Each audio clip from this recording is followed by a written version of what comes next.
And there it is. There you have it. We're live for episode 11 of The Stagler. It's me, Justin. And Nick. What's up? And we're here today to talk about some fun stuff. Today's spotlight is Amy Adams. She couldn't be here today. Unfortunately. She was sick as a dog. But, you know, still, it was so great of her to even suggest coming on to the show. I know. She contacted us, actually. She did. I was amazed. But, you know, good for her. I'm glad she's doing well. I hope that, you know, she can get over everything she's going through. I heard it was chunks everywhere. I heard, like, it's disgusting. Yeah. Like, it's vile. Like, it's really gross. So, Amy, get better soon. We'll have you on, Get you know. well. But before we get into Amy Adams, we're going to talk all about what we did since last episode, what we've been up to. What have we been up to? Do you want to start? Should I start? What are we doing? Because I didn't have a long week. But... You go, because mine's longer. Okay. I started rewatching something that I love. I've started, and it's kind of early to be doing it. I started rewatching Mr. Robot. Ooh. I did. Yeah, let's go. Love it. As you may know, we love this show. Love it. It is like top 3, maybe top 2 for both of us, you know. And yeah. It ended not very long ago, but I've started to rewatch because it definitely lends itself to a rewatch. I don't want to spoil anything here today. Right. But all I have to say to people who know is that it's, of course, still very good. It is a tough rewatch for me, personally. Anytime there is a sort of flashback scene, tears. Nonstop, immediately, forever. Like, I cannot handle it. Still very good. I'm at the middle of season 2, right where the thing in season 2 happens, you know? Oh, yeah. And I gotta be honest, probably the weakest part of the show, looking back on it, especially on a rewatch. Because, of course, the whole impact of the middle of season 2 doesn't hit you the same when you know what's coming. Drags maybe a little bit, but if that's the low point of the show, and it's still very, very good, you know, it's been a fun rewatch. I'm rewatching it with someone else, so I get to see their react. I get to live vicariously through Their them. first time? Yes. So I get to, half the time, you know, I get to annoyingly just look at them. Dang, yeah, that has to be watch. crazy. You just have to be like, did you catch that? No, I try not to. I find that really annoying when people do that to me. So I try not to do it. I try not to just stare at people while they're Just watching like, something. Just like, are they looking? But it is annoying when I look and then they're not paying attention. Oh, like that's I look the back worst. and they're on their phone. I'm like, okay. Like, how are you on your phone? What are you doing right now? It's like, you need to pay attention or else you're not going to get it.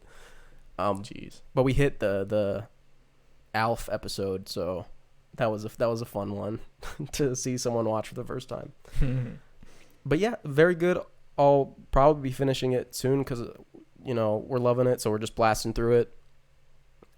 Frick yeah. I'll probably be done soon, and I still need to buy the actual Blu-ray, you know, the series. I have it. I know you do. I'm very jealous. I need to buy it. I was hoping it would come down a little bit, so maybe I'll wait a little bit longer to see if it comes down like $10 or whatever.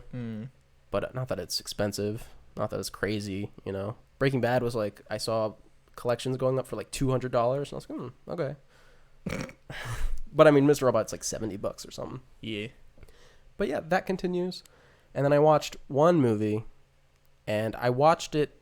You know what? I'm actually not going to talk about it yet. I'll talk about it when we talk about Amy Adams. It'll be in a little aside. I hope you guys are okay with that. Because I watched one movie as a double feature with The Muppets. So I watched The Muppets with Amy Adams, and then I watched this film immediately after. And, oh, the R-rated Muppets one? you know what I'm talking about? What's that called? We're not your average, dun, dun, dun, dun. Ordinary. Meet the Feebles. I don't remember. I don't know. Let's meet the Feebles. Oh. Maybe I should talk. Do you think I should wait, or do you think I should just get into it now? Because I wanted to kind of do a back and forth kind of thing with the Muppets eventually. Well, then, it's up to you. We'll wait. We're waiting. Yeah, we're gonna wait because I'm guessing there's some stuff about that film that you don't know, like who directed it. Yeah. I don't know anything about the Muppets, so. Well, I'm talking about the Feebles. Well, yeah, the Feebles. Perfect. Anyway, I guess it's time for your week. That was quick. Dang. Yeah, mine will be a little longer. Yeah. So yeah, okay. Well, I watched season 4 of The Last Kingdom. You didn't even need to say it. I knew. The Last Kingdom. Talked about season 3 last time. Now we're talking about season 4. Another great season. It's the newest one, so no more Last Kingdom talk until season 5 comes out. Literally, like right at the beginning of the season, they kill like arguably like the best, one of the best, if not the best character. Oh, again? And that, again. So my heart was ripped out like half, like literally, it's like episode 3 or something. Yeah. And then episode 5, I think, is probably the best episode, the best single episode in the whole show. It's basically like this huge, awesome battle, and then there's just like a really super emotional moment at the end, and I was like super broken by it, and I was like, ah. I love the direction they're taking the show, especially with, you know, Ethelwald and Alfred being out of the picture now. Because those were 2 of the stronger characters, in my opinion, they have to bring up some people to kind of level it out. And they're really doing that. Alfred's son, King Edward, he's really interesting. Okay.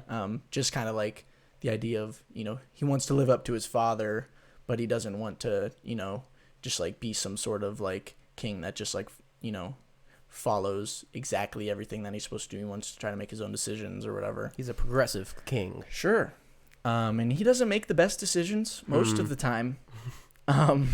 But he's trying really hard. Well, it's the thought and that I feel bad counts, for him. right?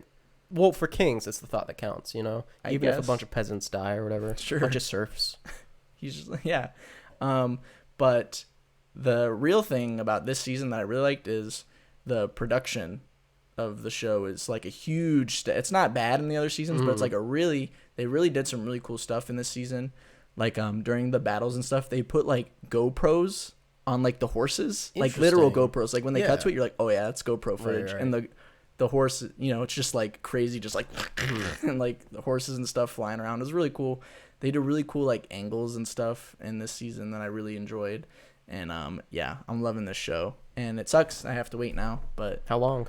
I don't know because okay. I don't know if they started filming season 5 or not, but if they did, they're definitely not right now. Right. So Well, they might be starting, a lot of things actually are starting back up now. yeah, so probably a year, maybe 2. Okay. Well, So yeah, but what I'll can be you waiting do? for that. Yes. I also watched. can I just interject for a second? Yeah, go for it. That's going to suck when we're like 80. Where it's like, oh yeah, it's going to be like a year till the next season. And we're you're just like, kinda, I don't know if I have a year. like, well, I'm 80. That's when you write a letter. Hey, listen, Exactly. I might die. At least so, let me like, read the screen. Can I know what happens? Right, exactly. I watched Japan Sinks 2020 Okay. on Netflix. Have you seen it on Netflix I have at all? not. It's an anime. Probably why I haven't It's seen a it. Netflix original anime. Well, because I don't watch anime, so they don't really recommend it to me. Right. The only one I see is like the 7 Deadly Sins shoved down my throat like every time I open it. Yeah. And that looks awful to me. I don't like 7 Deadly Sins personally, but there's a lot of people that very much enjoy it, and Sure. that's fine. Japan Sings 2020 blows. Oh, okay. It's really bad. To be honest, I didn't even watch. I watched like the first 2 or 3 episodes, All right. and I was like, I can't stand this, so I just scrubbed through the last 7 or whatever. Yeah. It's so like it has a cool idea. It's about literally like Japan sinking into the ocean. So it's Gotcha. like a disaster show. And the first episode was pretty interesting. Are they high schoolers? It's like a high school girl and her family. Okay. I was just making sure.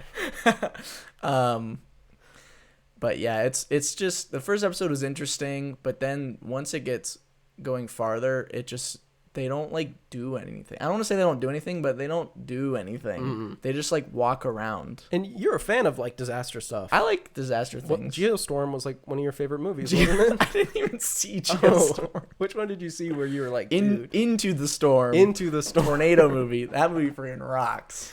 I don't know. The only tornado movie I can think of is like Twister. Twister's cool. Shelter Me, Gimme Shelter. One of those. It's got Michael Shannon. Battle L.A. Remember that? Battle Los Angeles. Wasn't that the Rock? No, that's San Andreas. That's San Andreas. Well, come on.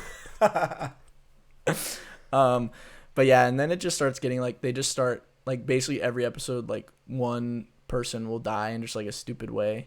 And then they just like walk a little bit more, and then like somebody will die, and then they walk and then somebody dies. And I'm just like, this is stupid. Yeah. So yeah, it's not very good. I wouldn't recommend it. The anime, have you seen Devilman Crybaby? No, because I wanted to watch, apparently there's like an original or like a series you were supposed to watch before, and I always wanted to watch that, and I never did, so I never did. Okay, I don't like Devilman Crybaby because I don't like the animation style. It's the same people that animated that do this one, and it's better, but I don't know what it is. But like the scenery looks really nice, but the people, it looks like they don't belong there. Does that make sense? Yeah, no, like, I totally get what the you mean. lighting or something that they do, it just makes it look like those people don't belong where they are, and it just like really Bugs like you? it really bothers me. See, I have a similar thing for like the Dragon Prince, that style. Yeah, I know what you're talking about. It just totally, even though I hear it's supposed to be really good, it's just the style. I can't. I'll sit down maybe eventually and give it another shot, but just visually, I was like, It's hard with animated stuff if you don't like the way it looks. That's really hard, Right, yeah. especially if the story's interesting. But Japan Sings 2020, boo. It's got 2020 in the title. Yeah, it's literally Japan Sings 2020. Are they wearing masks? Well, it's Japan, so don't they usually wear masks? Or is that more China? They weren't wearing masks. This is very important. Canceled. Yeah. Okay. But I also watched another anime Busy. called The Promised Neverland. I've heard of it. In this show, freaking rules. Gotcha. So I was lucky that this show rocked. Geez, it's like if Attack on Titan and The Maze Runner Okay. had like a baby. Okay. Okay, so it's like about these kids. They live in a foster home. Okay, so Narnia. No. They live in a foster home. There's like 37 of them or something like that, and they have one mom, and she's just called Mom. And they just like live or whatever, but they're like surrounded by a wall, and there's like this gate that they're not allowed to go through or whatever. And they're all just chilling, and then kids will go out or whatever, to their foster parents. And one day one of the kids is leaving to go to their foster parents, and they leave, and the main characters, Emma and Norman, well, and Ray, but Ray's not in the show yet. Right, Ray. Ray, the man, love Ray. They're like, oh my gosh, she left her plushie bear. We need to go take it to her. Okay. So they go to take it to her because they go through the gate, but they're like, we're not allowed to go in the gate. But like, we'll just go take it to her. And they find something very, very not good. Don't want to spoil. Okay, sure. But very, very not good. And then basically the rest of the series is them trying to plan an escape from the orphanage. So because it's very, very not good. So it's like a realistic kind of tale?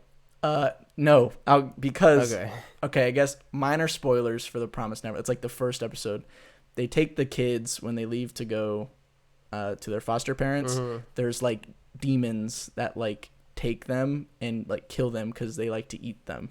Oh, so they like raise the children just to be right. They try to raise the children like perfectly. They call like the farm, like they're on a farm. Oh, gotcha. These demons that like apparently rule the world. We don't really know much about the outside world. So Ridley Scott is really ripping this off then.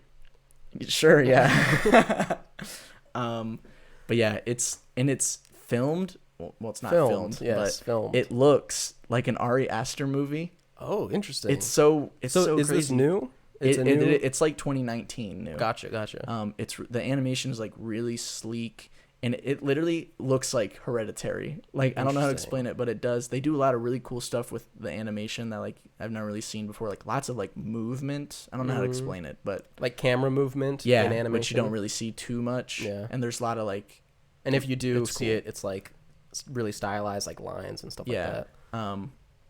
But yeah, and it's kind of like a action mystery horror and it actually can get pretty scary sometimes, but it's nothing ever too bad. I don't know, maybe in the coming seasons it'll get scarier, but like the demon creature design is really cool. You don't see them too much, but when you do see them, they're very frightening presence. It's really cool. The story takes lots of twists and turns, and the end of the season was pretty awesome. Okay. And I'm really excited for the next season, which comes out like in January, I think. That's dope. So I'm really hyped for that. Yeah. I got a new show that I like. So heck yeah, let's go. And one more thing. I've been reading, as you know, the Song of Ice and Fire series. Yes. I'm currently on A Storm of Swords, which is the third book in the series. And I just hit a little milestone, so I assumed, well, I didn't assume, but I figured I would talk about it just a little bit, just to give updates on where I am. Sure, yeah, I'm interested. I made it to the Red Wedding in the books. Yes. Shocking moment, obviously. Quite. Obviously not as shocking for me because I knew it was going to happen. Yeah.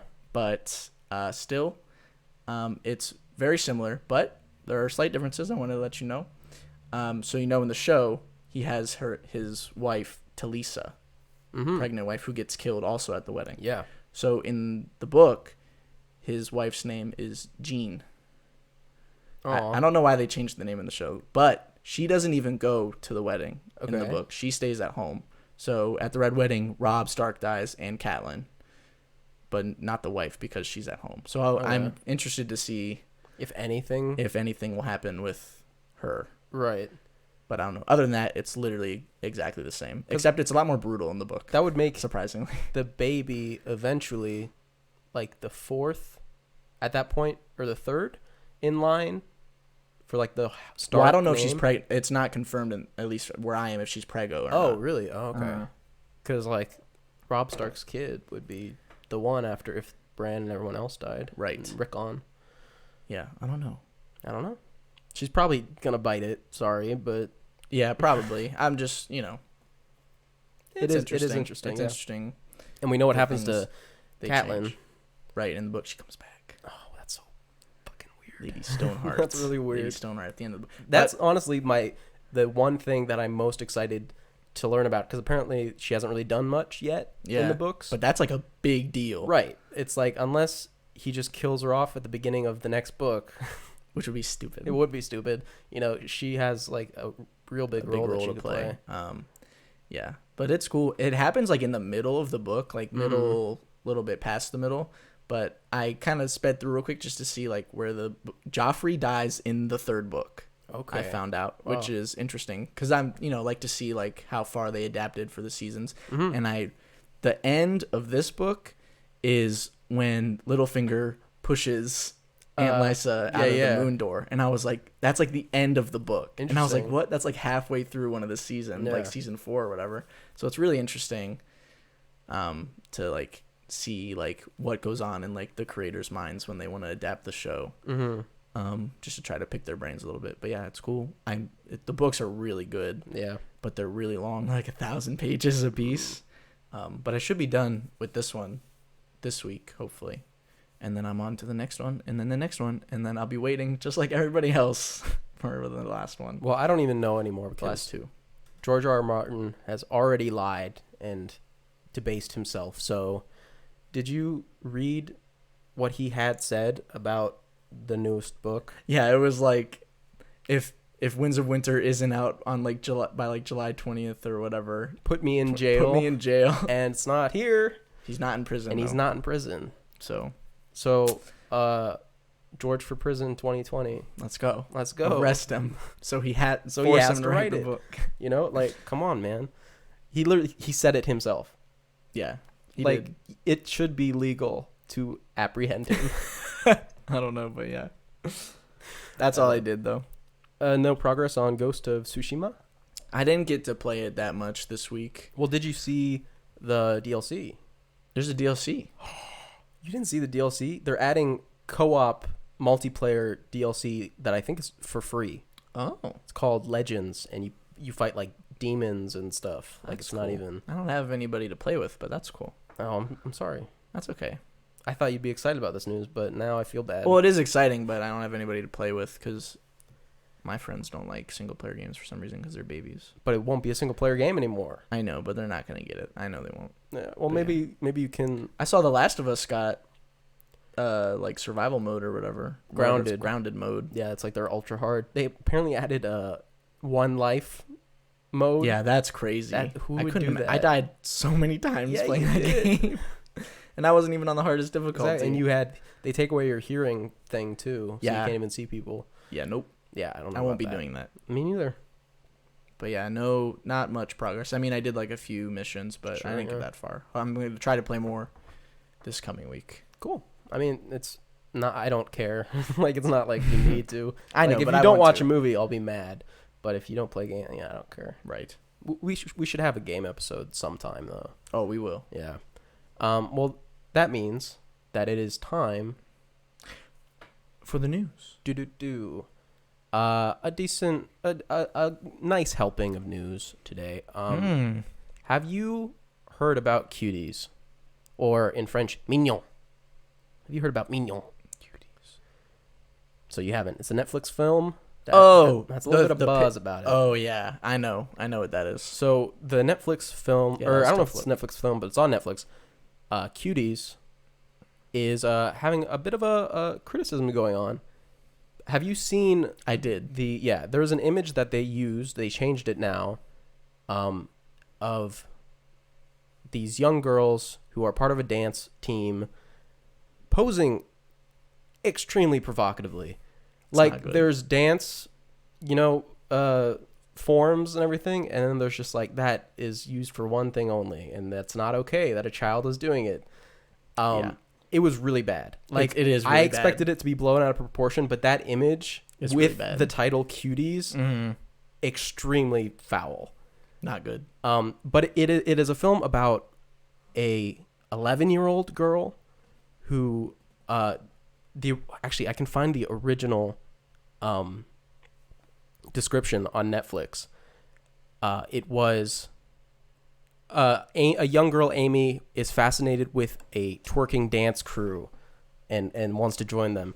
And they changed it to rebelling against her conservative family's traditions when she becomes fascinated with a free-spirited dance crew. So they took out the whole, like, twerking girls part, and they changed the image. But the thing that I don't know how to feel about this movie because I've never seen it. Nobody's seen it. Well, Sundance has seen it and it won awards, apparently.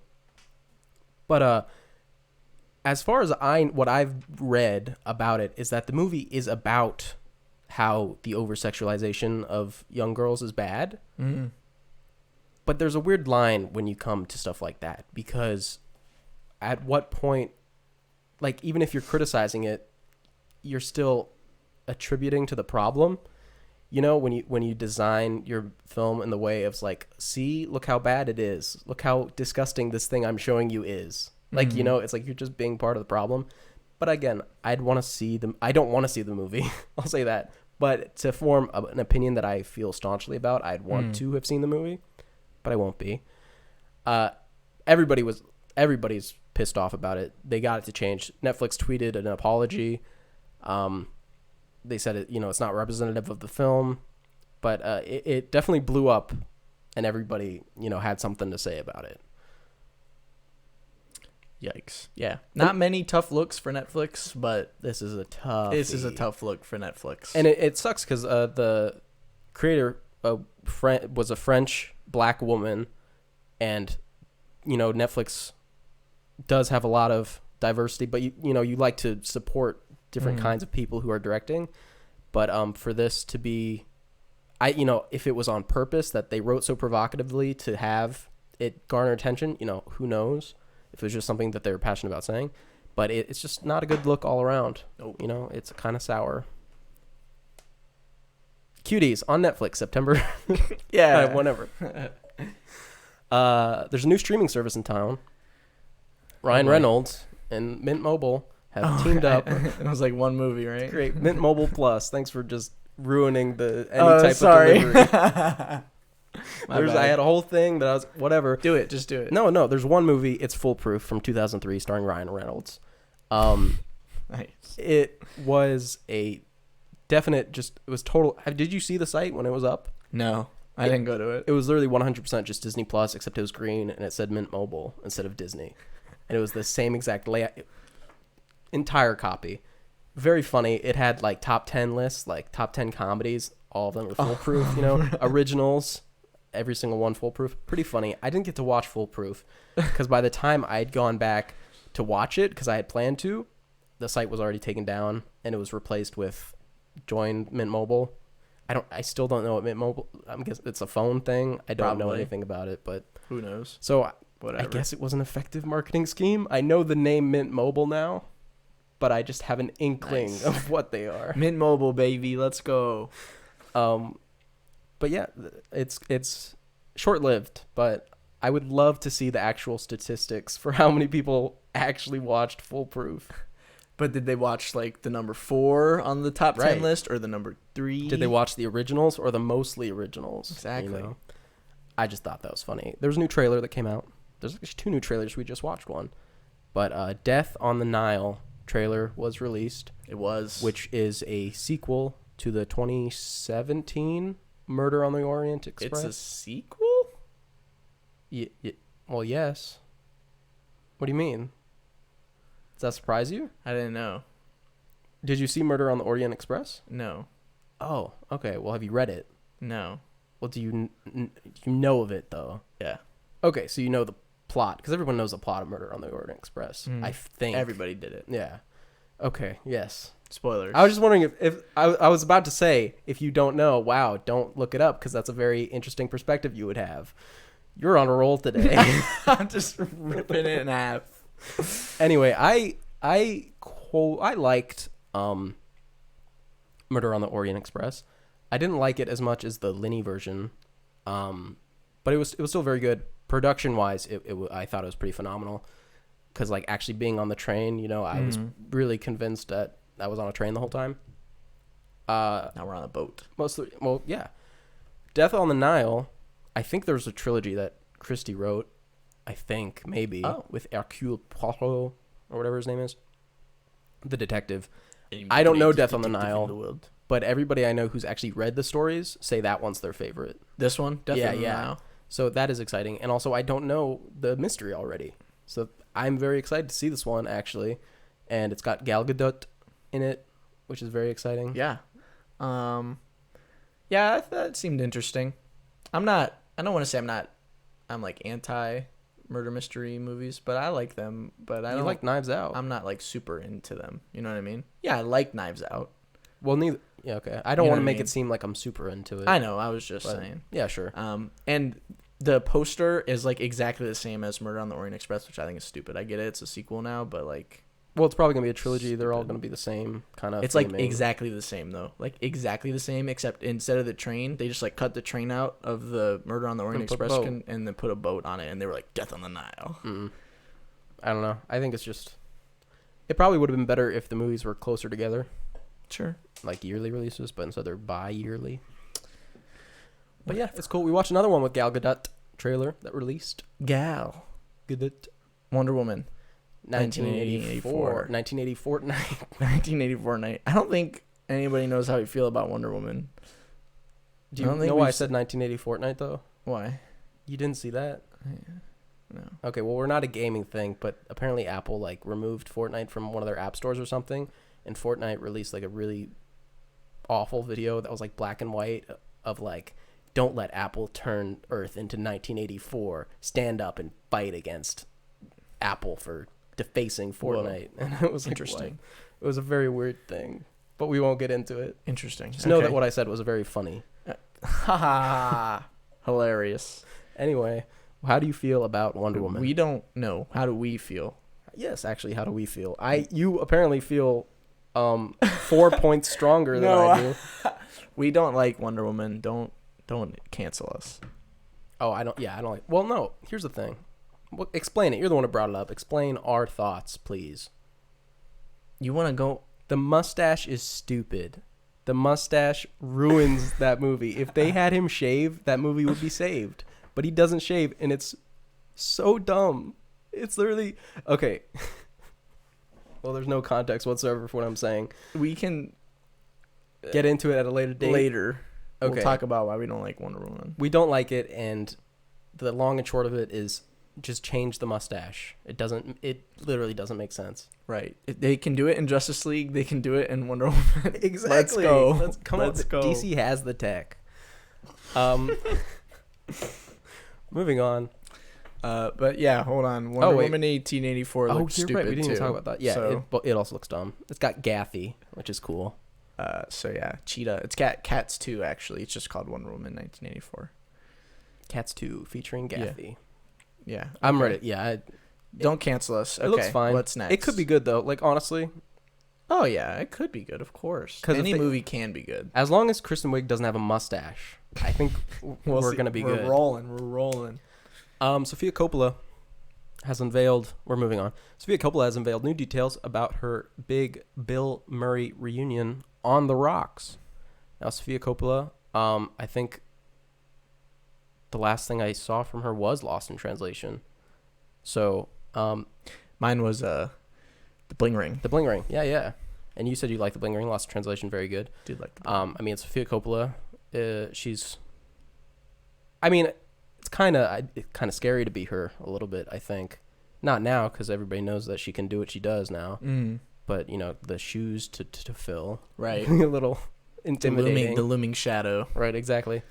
But I'm looking forward to it. Bill Murray, probably doesn't have a lot of movies left in him. Just stating facts. Jeez. I spit facts here. I know. I don't know why I say that, and a lot of people react that way. They're like, "Oh my, people will never die." I'm like, okay, let's just face reality and be grown-ups about this. People will die or get too old to act. Yeah. Okay. Anyway, very exciting to see. I'm looking forward to it. It's got Rashida Jones in it as well, who I like Rashida Jones. I love Rashida Jones, and she was in the Muppets. Wow. Yeah. Was she in the Meet the Feebles? Meet Feebles? No, she was no. Okay. But yeah, how do you excited? Any feelings? I mean, I'm looking forward to it. I don't want to say I'm excited, but I'm looking forward to it. Yeah. That's fair. I know what you must be excited for though. John Wick 5. I know. Wait, I mean, We're just skipping the 4th one. We're going straight to the 5th one. Screw it. He killed the 4th movie. That's the Yeah. One of the body, one of the head. John Wick 5 has been confirmed in front of the 4th. The 4th has also been confirmed, just so you know. Yes. They're going to be shooting them back to back. Like Endgame. Oh, yeah. And Infinity War. So that's good to know. Is this the end? Is it going to be a quintilogy? That'd be cool. I'd be down for it. I would buy the combo pack. Right, it would make sense. I'm trying to think though, man. Two more movies? They could definitely do another movie. Well, what I wonder is, are they going to try to turn John Wick into a universe? Because they have a lot. I've only seen the first movie, but they have a lot going on with League of Assassins or whatever and all that jazz. If the League of Assassins all get murdered, okay, I don't know. Bro, but I'm just saying, like, would there be some kind of passing of the torch that maybe they're planning? Right. With a new, like, Tom Holland being like, I'm the new John Wick. I'm Tom Wick, But are they going to get a new start and be like, this person's going to be carrying on the legacy of John Wick in this kind of, like, I hope not. You would just want it to die? Or just make a new... Well, yeah, they could go John Wick 6, whatever. Okay, as long as Keanu Reeves is in it, sign me up. You wouldn't take a movie in the same universe that was just a new... I'd watch it, but it's not the same. What was the... You know what I mean? Yeah, no, I understand. You're right, but... It's not John Wick. They're not going to be like, oh my God, it's John Wick. Like, we're all But then die. what if they do that, and then it's like a new trilogy, and at the end of the trilogy, this dude's like super badass, and you're really rooting for like Arnold Dick, right? It's like the new guy. And they're like, Arnold Dick, you have one last target. He's like, who is it? It's John Wick. Baba Yaga. It's Baba Yaga. And now Keanu Reeves is like 90 now, and he comes out and he's like, oh, I'm Keanu Reeves. And then they have to fight, and that's like the big pop-off moment. They're like, oh my gosh, it's the original. I don't know. I think it sounds really dumb. Maybe. Probably not. But that's good to know. We'll be getting 2 more. Cool. That's awesome. All Bring I on guess I'll all watch the John it Wick movies. in What do you 10 mean guess? years. Oh, Because it took me so long to watch the first one. yeah, it did. Speaking of Keanu, The Matrix 4, back shooting in Berlin. Keanu Reeves says he's grateful to be working. There's a 5-month hiatus for obvious reasons, but they're back on it, and they're working on it, and it's coming sometime. Can I be real with you right now? Yes. I don't remember anything about the Matrix. I remember the red pill and the blue pill, and he had to jump, and then he waves his hand back and dodges bullets. Well, everybody knows that. You don't even have to see the movie to know. Here's the thing. I know I've seen The Matrix. I think I've seen The Matrix Reloaded, or whatever it's called. That's what's right. Reloaded. There is one called Matrix Reloaded. I don't know if that's the second or the third one, though. Yeah, I think I've seen the other ones, 2 and 3. I don't know for sure. Exactly. That's what I'm saying, man. But Keanu's just, he's on. So- Everyone just wants to work with him, and Who doesn't? He's in freaking Cyberpunk. Anyway. I know. Well, I don't want to be mean because John Wick was a while ago, and he has been pretty big for a while. Mm-hmm. But it does feel like it's gonna be, name whoever, like a J-Law situation where everyone's crazy about J-Law, like absolutely bonkers for her, and then kind of like falls off the map a bit. I don't know. Keanu Reeves has been on the map for a long time, I think. Right. So I'm just saying his time is coming.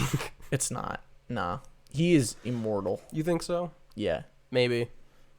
Well, if you think about the end of John Wick, and then I would assume the end of The Matrix, he's finishing Bill and Ted. Just gonna get tired, just worn out, unless he joins the a universe like the MCU or anything. Dude, who could he be? What Marvel superhero could he be? Or what Marvel villain? Bullseye. Remember from the 3rd season of Daredevil, he could shoot anything from any distance and throw knives and hit his target no matter what. He could be Bullseye. Interesting. Yeah, I don't know. That's just who was off the top of my head.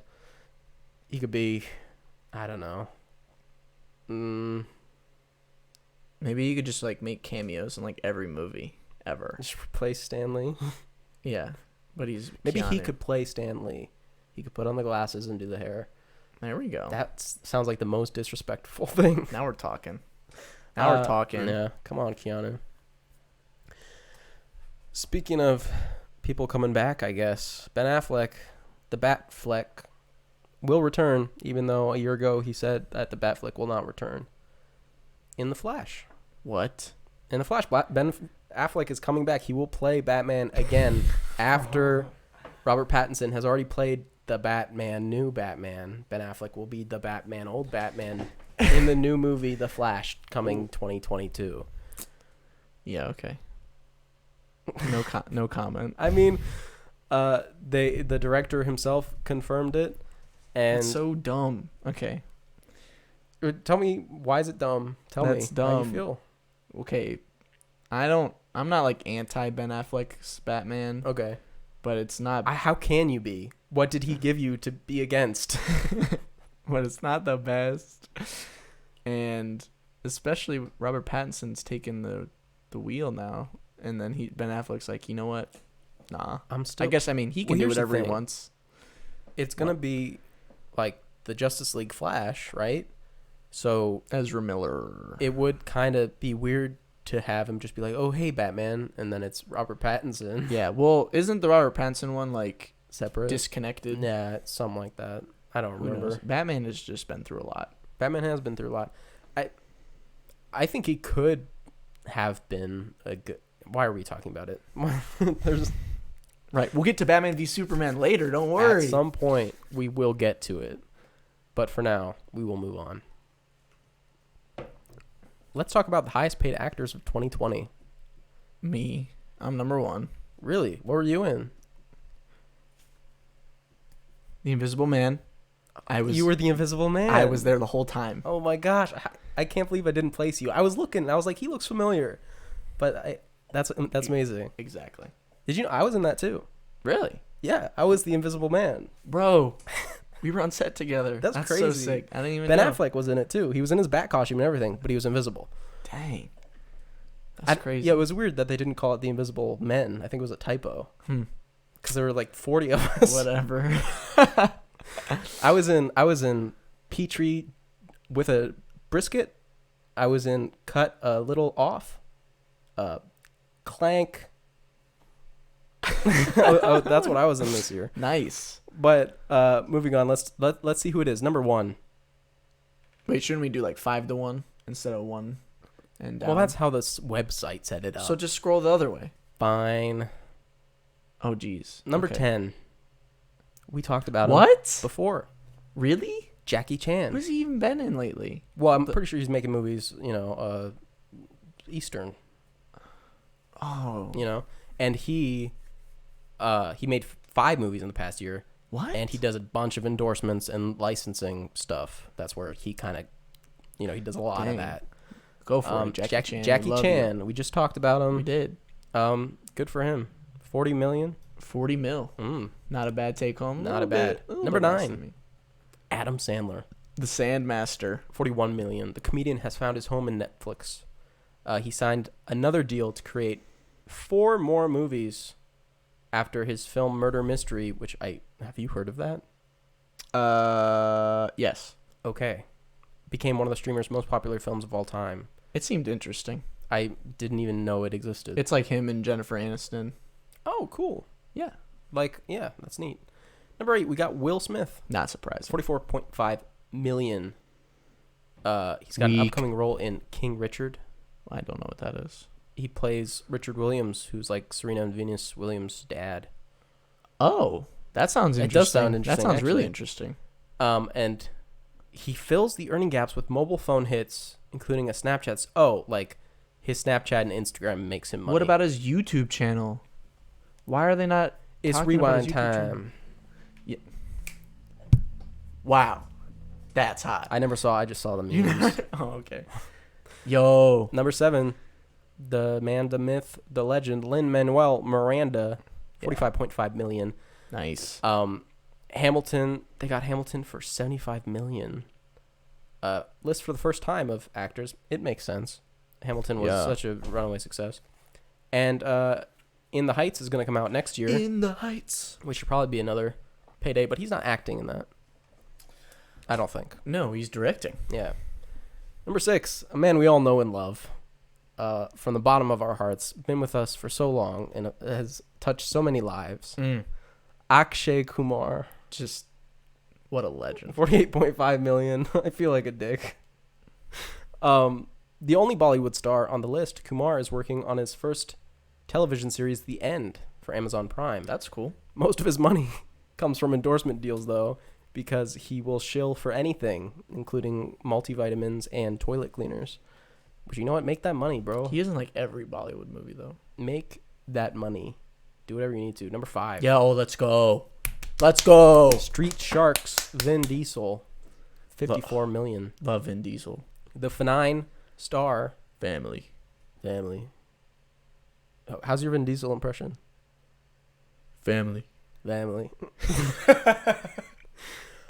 He missed out on F9 money because obviously, but it's coming. He produced the animated series. What? Fast and Furious Spy Races. All right, I'm getting on that. Oh, Andy. Oh, wait, no, Whenever this is acting on. as producer. Okay, not acting and producer. Is that out? Must I'm be. gonna have to check it out, bro. Fast and Furious Spy Races. Dang. Number 4. Hold on, wait. I got one more. I think I can do it. Oh, okay. Listen, Brian. The only thing that matters is family. No, that was bad. I don't All know. right. I would have to see. I would have. That to was know too more. intense. I think he's. This is a street shark. He's cool and he's got a street shark. You know what I can do? You can do this. Roll your sleeves up and show your guns. No. This is Brazil. That was good. People, Fast 5, you know. My Fast 5 homies know. Rio de Janeiro. Number 4. We just spoke on it. Hey. It's Mr. Ben Affleck. 55 what's million. up? He returned to the 55. big screen this year, starring in The Way Back and Netflix's The Last Thing He Wanted. I still haven't seen The Way Back. I wanted to see that. Me neither. We would have spoke on it. Yeah. Number 3. Marky Mark. The Wall. Mark Wahlberg, 58 million. his action comedy Spencer Confidential, another thing I have never heard of. I've heard of it, but everyone said it was really bad, so I didn't watch it. It became Netflix's third most watched original film after Yeah. it debuted in March. Yeah, that's what they say. So, I see that. 58 I want to know million. how they do that. Like, are they take the number of times people just like click Press on play, it, or is it minutes like watched. how long people Yeah. watched it? Like, That'd be interesting. I don't know. I don't know how they do it. I don't think they want to tell people. Right, what because they I do. doubt like 450 million people were like, "Yeah, Spencer Confidential, let's go." But I would believe that a bunch of people would be like, oh, Mark Wahlberg in a new movie? Sure. Okay, click. Yeah, But who knows? Maybe we're overestimating people. I don't know. Number 2, Mint Mobile man mascot, Ryan Reynolds, 71.5 million. He made more than 20 million a piece on 6 Underground and Red Notice. Jeez. And then Netflix is going to be getting like not even in. Okay. a third Reynolds film, which will, probably pay up as well. Yeah, he's famous. He is. Ryan Reynolds is too famous, I want to be famous. if you know what I mean. He's like got that Tom Cruise thing where if I watch a movie, I'm like, oh, it's Ryan Reynolds. I'm not like, oh, it's the character. Can you do a Ryan Reynolds impression? This guy's got the right idea. He wore the brown pants. That's pretty good. Guy. Number 1, we're back to Dwayne. Dwayne. The Rock. Listen, you continue, and then I'll say my thing. Johnson. That's 2. Count them. 1, 2 stars of the Fast and Furious franchise. That's all I have to say. True. Is Vin Diesel... No, Vin Diesel's not in Hobbs and Shaw. No. Don't they... Wait. Are they the ones that don't like each other? I thought it was The Rock and... You would know. I can't remember the actor's name, but he plays Roman That doesn't help me. in Fast and Furious. Anyway. But apparently I have heard that maybe Vin Diesel and The Rock butt heads a little bit too. Well, maybe they're like, my head's the shiniest. No, mine is. Yeah, but yeah, they're not going to be in movies together anymore, whatever. Dwayne Johnson, 87.5 million. The Rock tops the list for the second year in the row. He was number 1 last year as well. Yeah, he's a big movie star. Thanks to a 23.5 million check from Netflix for Red Notice and his successful Under Armour line, Project Rock. Interesting. I do want to note that there's one thing. What do all of those people have in common? Men. I noticed. Don't think I didn't. Where are the ladies at? Well, they already get paid, 77 cents? So there you go. They can't be. It's impossible. Pay the women. That's all I have to say. I wonder how far you have to go down to get the first woman, though. I don't know. Interesting. Interesting. It is interesting. Amy, when you get better, let us know. Amy, yeah, call us up. Let us know how much you made. We know you have last the year. insider information, girl. Woman. Excuse me. Pay the women. Speaking of women, and I'm always speaking of women. Isn't that right, Marilyn? Olivia Wilde directing new Marvel movie for Sony Spider-Verse. People say it's Jessica Drew herself, Spider-Woman, which Probably. is all but confirmed at this point because there was I think she retweeted a spider. Yeah, she tweeted a spider. So it's like, What else are you reboot Spider-Man again when a third Tom Holland movie is coming out? who knows? Probably gonna be Jessica Drew. Probably. I know very little about Spider-Woman. Same. I know she's got some interesting powers that are not just like Spider-Man's. She might be able to fly. I'm not sure. Oh, whoa, that's cool. But Nice. she's got strength and everything. She's cool. I think she's usually like a spy or like some kind of agent or something like that. I'm talking out of my behind. Behind-o. But it's Olivia Wilde. She's wild, bro. You liked Booksmart, right? You thought it was really good. I remember. I think Booksmart is a great movie. And that was, as far as I know, her debut. Yeah, I think so. So, she's obviously can do the comedy thing, and, they kill for the comedy in these superhero movies. They're We'll more see. comedy than Yeah. anything else, really. What? No, it's What's just funny? The Marvel movies? Marvel movies are I funny. disagree. They're so funny. What do you mean? But it will be a Sony Marvel movie in the vein of Venom. I thought that was like over. Or more. Well, apparently not. Like Venom or Morbius, you know, which are also Venom 2. They're still coming out, I guess. Oh, see, Secret Agent and Private Investigator. So very cool, very cool. I'm excited, actually.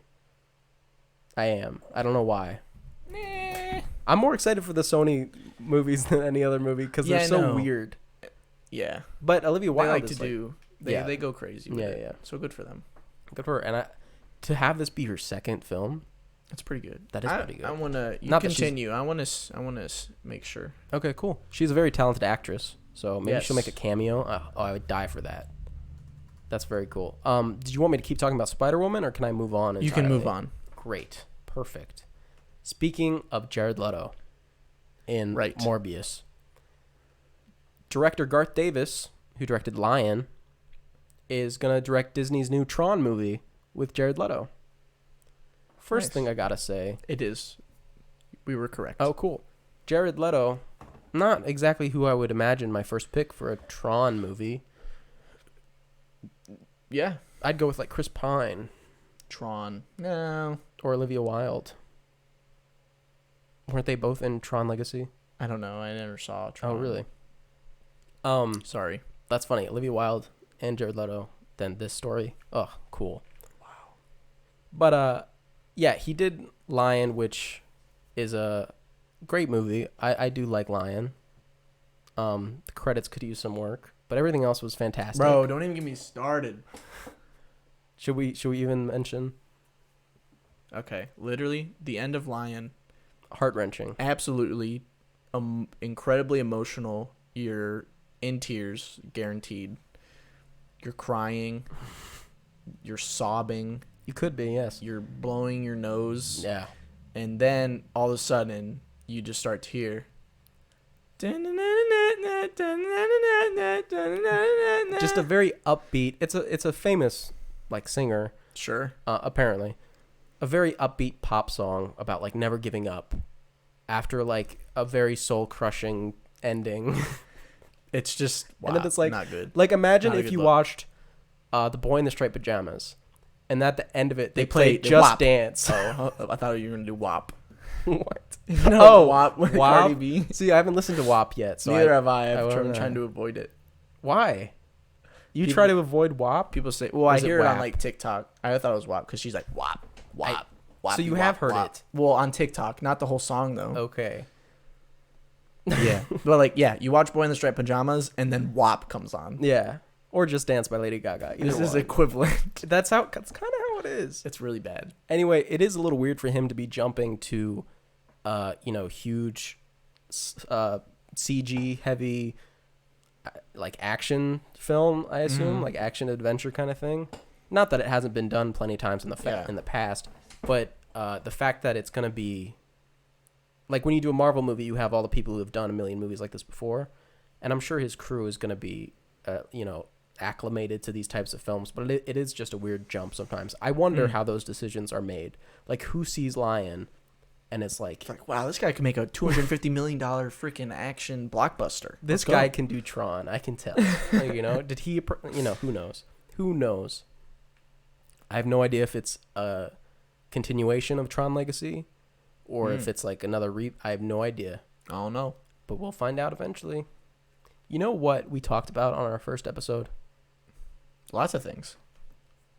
I think it was our first episode. We talked about Tiger King. We did, yeah. Tiger King. Joe Exotic, the Tiger Carol King. Baskin. Zoo permanently closed. Jeff Lowe says new park will be private set for TV content. Nice. Yeah, the Greater Wynwood Exotic Animal Park, as seen in Tiger King, has closed its doors for good. Dang. Current owner Jeff Lowe confirmed the news in a Facebook post, saying he was voluntarily forfeiting his USDA exhibitor's license. Which one's Jeff Lowe? He's the one with the bandana and like the baseball cap, and he's kind of pudgy, he's kind of stocky looking, and he'd be he always like this? Maybe sometimes. Because he was like the one that I think would bring the tigers to like hotel rooms to get girls. Yeah. that That's the one I one. was thinking of. Okay, I just Yeah, didn't yeah. want to get him mixed up with the other guy. Doc Antle. Yeah. Yeah. Philip Seymour Hoffman / John Travolta. Yeah, literally, bro. Literally. This is very. I don't know. I don't know if this is good or bad news. I honestly have no idea what type of news this is. I think it's good. All I know is free my man Joe Exotic. He ain't do nothing. Okay. He ain't do nothing. Put Carol Baskin in prison. Yeah. Okay. She murdered her husband.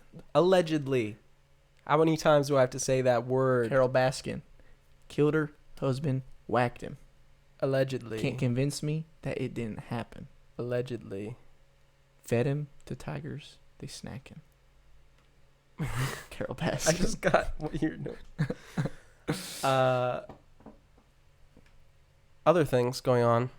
There are a lot of things going on. I don't like that headline Sometimes I'm reading. there are Stranger Things going on. Like Stranger Things Season 4. Do you know what it won't be?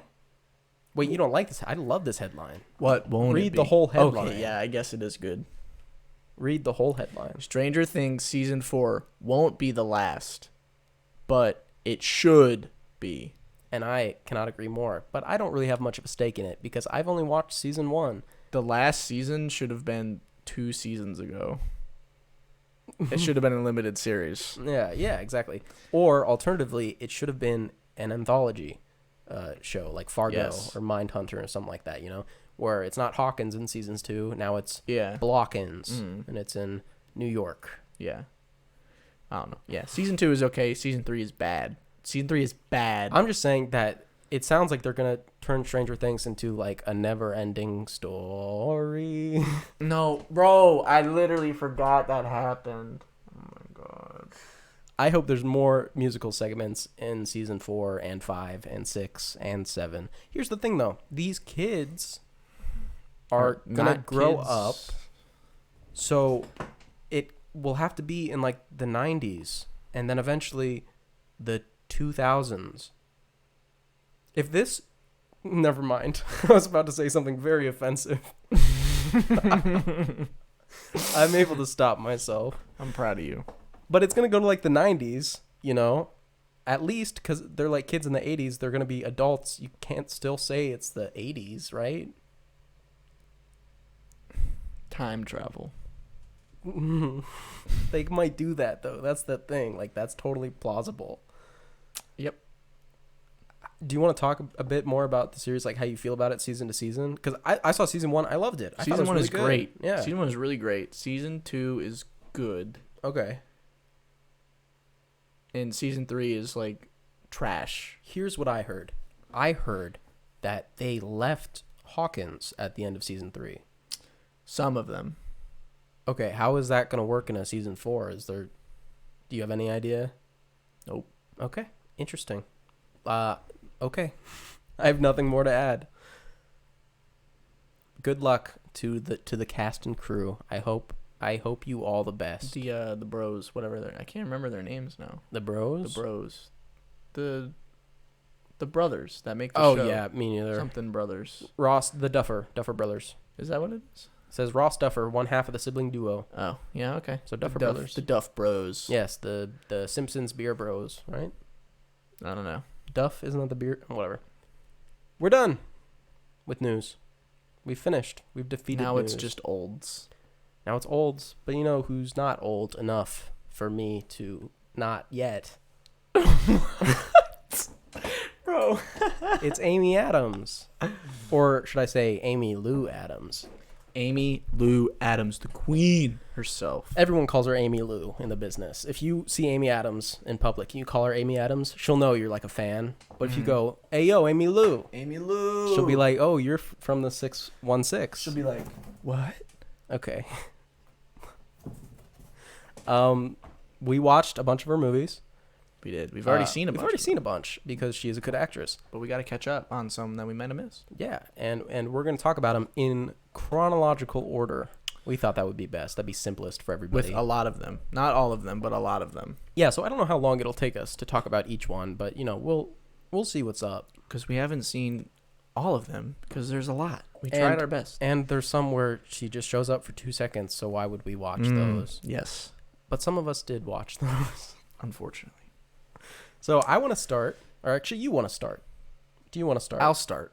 First things I want to say that Amy Adams is my favorite actress. Wow. So I love her. I'm in love with her. Yes. She's beautiful. She's a great actress. She fits in every single role. She doesn't have a single bad performance in her entire career. She's been nominated for like 6 Oscars. She should have won all of them. I don't know. Give her statue. Pay her. Make her the #1 paid actress. There you go. I love her. Continue. The first movie is from 1999. This is the first movie that Amy Adams was ever in. Wow. It's called Drop Dead Gorgeous. Fitting And it's for her. garbage. Ah. Straight trash. I didn't even watch it. It's horror, right? Or horror-esque? Well, I don't know. This is what it's about. It's Okay. about like pretty, what is it? It's like a Beauty contest? A beauty contest. Beauty pageant. A pretty contest. Pretty contest. And apparently one of the girls gets like angry that one of the other girls is pretty, so they like kill her Nice. or something like that. Cool. Like Twin Peaks season 2. Yeah. And Amy Adams is in it for like a little bit. And I just went on YouTube and I looked up like a compilation of all her scenes. And I'm glad people put that together. And the only thing I can say about this movie is that Amy Adams is drop dead gorgeous. Perfect. And that's that. Moving on to the year 2000. She was in a lot of TV. Turn of the millennia. I'm not going to talk about it really, but Okay. I just thought it was interesting that she was in that 70s show for like she was in all of these for like one episode. Oh, okay. But she appeared in that 70s show. Nice. She was in Charmed, which I used to watch all the time when I was younger. Like when I was in middle school, Charmed was like my thing. I was obsessed with Charmed. Interesting. And Buffy, the Vampire Slayer. She was apparently in one episode. I don't remember her in that, but she did a little TV year. She did a year of TV. Which is very interesting. But then she stepped up. She stepped up. And she said, I'm going to the big leagues. Doing it. I'm going to be in the Slaughter Rule. Oh my gosh. The Slaughter Rule. Everybody knows what the Slaughter Rule is. Everyone knows it. It's from Ryan 2002. Gosling. It's got the Gossmaster in it. And Amy Adams? Maybe? Question mark? I'll be completely honest. I watched this whole movie. And I never saw her. Oh my gosh. And I said, I just watched this whole movie just for Amy Adams, and I didn't even see her. Yeah. What is going on? So, and I looked on the cast list again to make sure, and I was like, yeah, she's there. So, I freaking took time, and I, like, scrubbed through to try to find her. And she's in, like, 3 frames of this movie. She's just, like, in the background. And literally she has one line at one point where they're, like, at a party, and she's just like, hey, John. And that's it. That's it. Literally it. Now, what about the movie itself? So her performance obviously sounds like it was excellent. Oh, absolutely. Where's her Oscar for the Slaughter Rule? But the movie itself, straight trash, just garbage. I mean, it has. I think it could be a good movie, but it's just the people behind the wheel. They were a little wobbly. They didn't pass the driver's test. Gotcha. Yeah, it's not very good. I mean, Ryan Gosling is all right in it. I assume it's like a football sports movie. It is a football movie. It's like Ryan Gosling gets cut from the high school team. Damn. He's the quarterback, and then this one guy is like, I want you to be my quarterback. But it's not for normal football. It's for I think it's like 6-on-6 football or something like that. Okay. Really strange. I've never heard of anything like it. But so he joins like the 6-on-6 team, and it turns out like the coach is like a perv. Oh, interesting. Yeah. Kind of gross. Yeah. What's that school? I don't want to say a school. I don't know. Whatever. There was a school that had like a really bad case like 7 years ago or whatever, where they're like, oh yeah, this dude did a lot of gross stuff. There's like a coach or something. Jeez. It's like a college. It was a huge news. I know. I wasn't into sports back then. Sorry, so I don't bro. really remember. Sorry, bro. In the same year, actually, as the Slaughter Rule. Same year. She said, you know what? I'm going to be in a better movie. Yeah. With like very established stars. She left behind the Slaughter Rule and said, yo, Catch Me If You Can, Slaughter Rule. And she starred in Catch Me If You Can, which we have spoke about already. So we shouldn't really Yeah, in the Tom Hanks episode. Exactly. Because Tom Hanks is in this movie. That's going to get more. We're going to have an actor at some point, way in the future, where we're going to be like, yeah, we talked about it. We talked about all of these movies already because other actors are in them. Yeah. But not yet. So what do you have to say about, let's focus on Amy Adams specifically in this film. She's not in it too much. She's got a real small part. Mm-hmm. Like, plays Leonardo DiCaprio's GF. Mm-hmm. She got braces in this movie. I think that's funny. Yeah. She's real good at playing like the innocent person. Yeah, we can talk about it maybe closer to the end, but she definitely has like 3 types that she's often cast as, you know? Yeah. Which a lot of people are. That's kind of how. Mm-hmm. A lot of people, obviously, you know, find actors, they see them in a role, and it's like, oh, I have a similar position. I'll put in my thing. But yeah, she does have a type that she likes to play. Yeah, Catch Her You Can. Good movie. Mm-hmm. Next, we have one that I'm really excited to talk about, actually. Yes. I really want to know your feelings Let's about go. it. Go ahead and introduce this one. Listen, boys, ladies and gentlemen. In 2005, Amy Adams was nominated for an Academy Award Jeez. for her performance in a film called Junebug. Mm-hmm. That's the movie that we're going to talk about. Yeah, what is Junebug? What is Junebug about? Junebug. It's like it's about life. Yeah, but I mean like the plot. Okay, so a brother, and his wife come to the brother's home to chill for a little bit. Well, they come home for painting, for art stuff. Yeah, she's scouting talent right, for like a gallery. to meet a very interesting artist. Very interesting artist. So it just happens to be in her husband's hometown. Right, so they go to stay with their family. Visit the family that she's never met. Yes. Which is weird because they're married. Mm-hmm. But also they got married really quickly. So. Mm-hmm. And New Amy Yorkers, Adams is there. And she's there. She is Ashley, I believe, was her name. And honestly, the whole movie is just kind of hanging out. Yeah. And then occasionally phone calls like, oh, we got to get the artist. Mm-hmm. Or, oh, we got to get the artist, I should say. Yeah. It is a divisive film, I noticed, among a lot of people. Mm. So I'll just ask straight away, smash or pass? Smash. I smash as well. I would Yeah, smash this movie. I would not smash the title of this movie because... Junebug. I like this movie. Yeah. No, I enjoyed it. I don't know if it's something, this isn't maybe not necessarily a add to my collection movie, but it's definitely if someone asks about it, I could recommend it to them, Amy Adams specifically, since we're focusing on her. Ooh. In the hospital eventually she plays a character throughout the whole movie who is extremely ditzy and like manic almost. The most ditzy character she's probably ever played, even against Enchanted, who is a literal cartoon. Yeah, like, it is worse. This woman, Ashley, she's talking a million miles a minute, on and on and on and on forever. Never stopping. Yeah, she loves literally. meerkats, right? Meerkats. And so you kind of, and this is kind of like the point of the film to a certain extent, you kind of get an idea of this person that she's simple. She doesn't have a lot going on. She's in her hometown. She married her high school boyfriend, and all that. Who's a loser. Yeah. And then you get to this moment where she's, let's just say it, right? Spoilers. This movie came out like 15 years ago. She's a pregnant woman. You're waiting for the baby basically the whole movie. They're kind of hanging out. They're like, oh, the baby's going to come soon. We might as well chill, right? She has a miscarriage in the hospital. And you get to see how this woman processes the extreme grief of losing a child that she was so excited for. Yes. Because she had these thoughts that it would repair her relationship with her husband, and everything. And it just gets ripped away from her. And the baby's nickname is Junebug, is like what they nicknamed her or him. They didn't know the gender. I don't think so. Yeah, because she didn't want to know. Exactly, she wanted to be a surprise.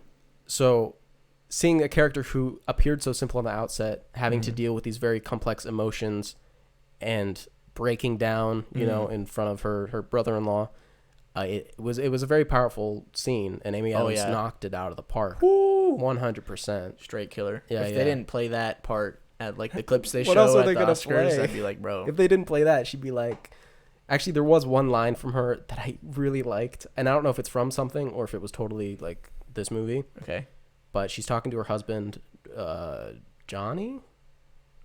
I don't remember. Loser. We'll call him Loser. Loser. And he's freaking out because he actually tried to do something sweet. He was trying to record a meerkat show because she loves meerkats, and he was having problems, and he got really agitated. Yeah. And she came in, and he was having a fit, and she's like, "Listen, God loves you just the way you are, but he loves you too much to let you stay that way." Mm. She walks out, and I'm like, that's a good line. I like that, you know? Yeah. I will say one thing. They are not the main characters of this film. Nope. But they are the main characters of right. this film. If they were not present in this movie would be like hot garbage. Oh, yeah. I was super not into the wife's art stuff. Nope. You know, I kind of turned my brain off. But when Ashley was on screen, ooh, I was like, bang. And even Loser, I thought, like, his performance, what he did, I thought it got a little extreme towards the end, like when he was, like, physically assaulting people with weapons. Yeah. But just both of them, his really dejected, because what you can feel from his performance in that is that he is super... he's mad at himself, you know. That's his whole thing. It's like all of his anger is inward that he's pushing outward, you know. He's mad that he's not as good as his brother. He's mad that he has a shitty job. He's mad that he's still at home with his high school girlfriend. You know, he's so angry at himself, really anybody's. He's mad that he can't read or whatever. He doesn't want to read Huck Finn. Can't get his GED. Right, exactly. It's all this inward conflict that he pushes out to everybody, and he handles that kind of, because I've known people like that, and that guy captures it. I'm sure he knew people like that too, because he did a really good job as well. But he doesn't get as much of a... That was actually kind of my disappointment with the film as well. I was expecting a scene like Amy Adams for the brother, for the Loser. Oh, yeah. And that's like the physical assault scene. So instead of really getting to have an acting thing, he just attacks somebody. And I'm just like, okay. And then it's over. Like, that's his resolution. Like, oh, okay, sure. I wanted to see more of his feelings coming out, you know? Maybe in the sequel, Junebug 2, where she's pregnant again.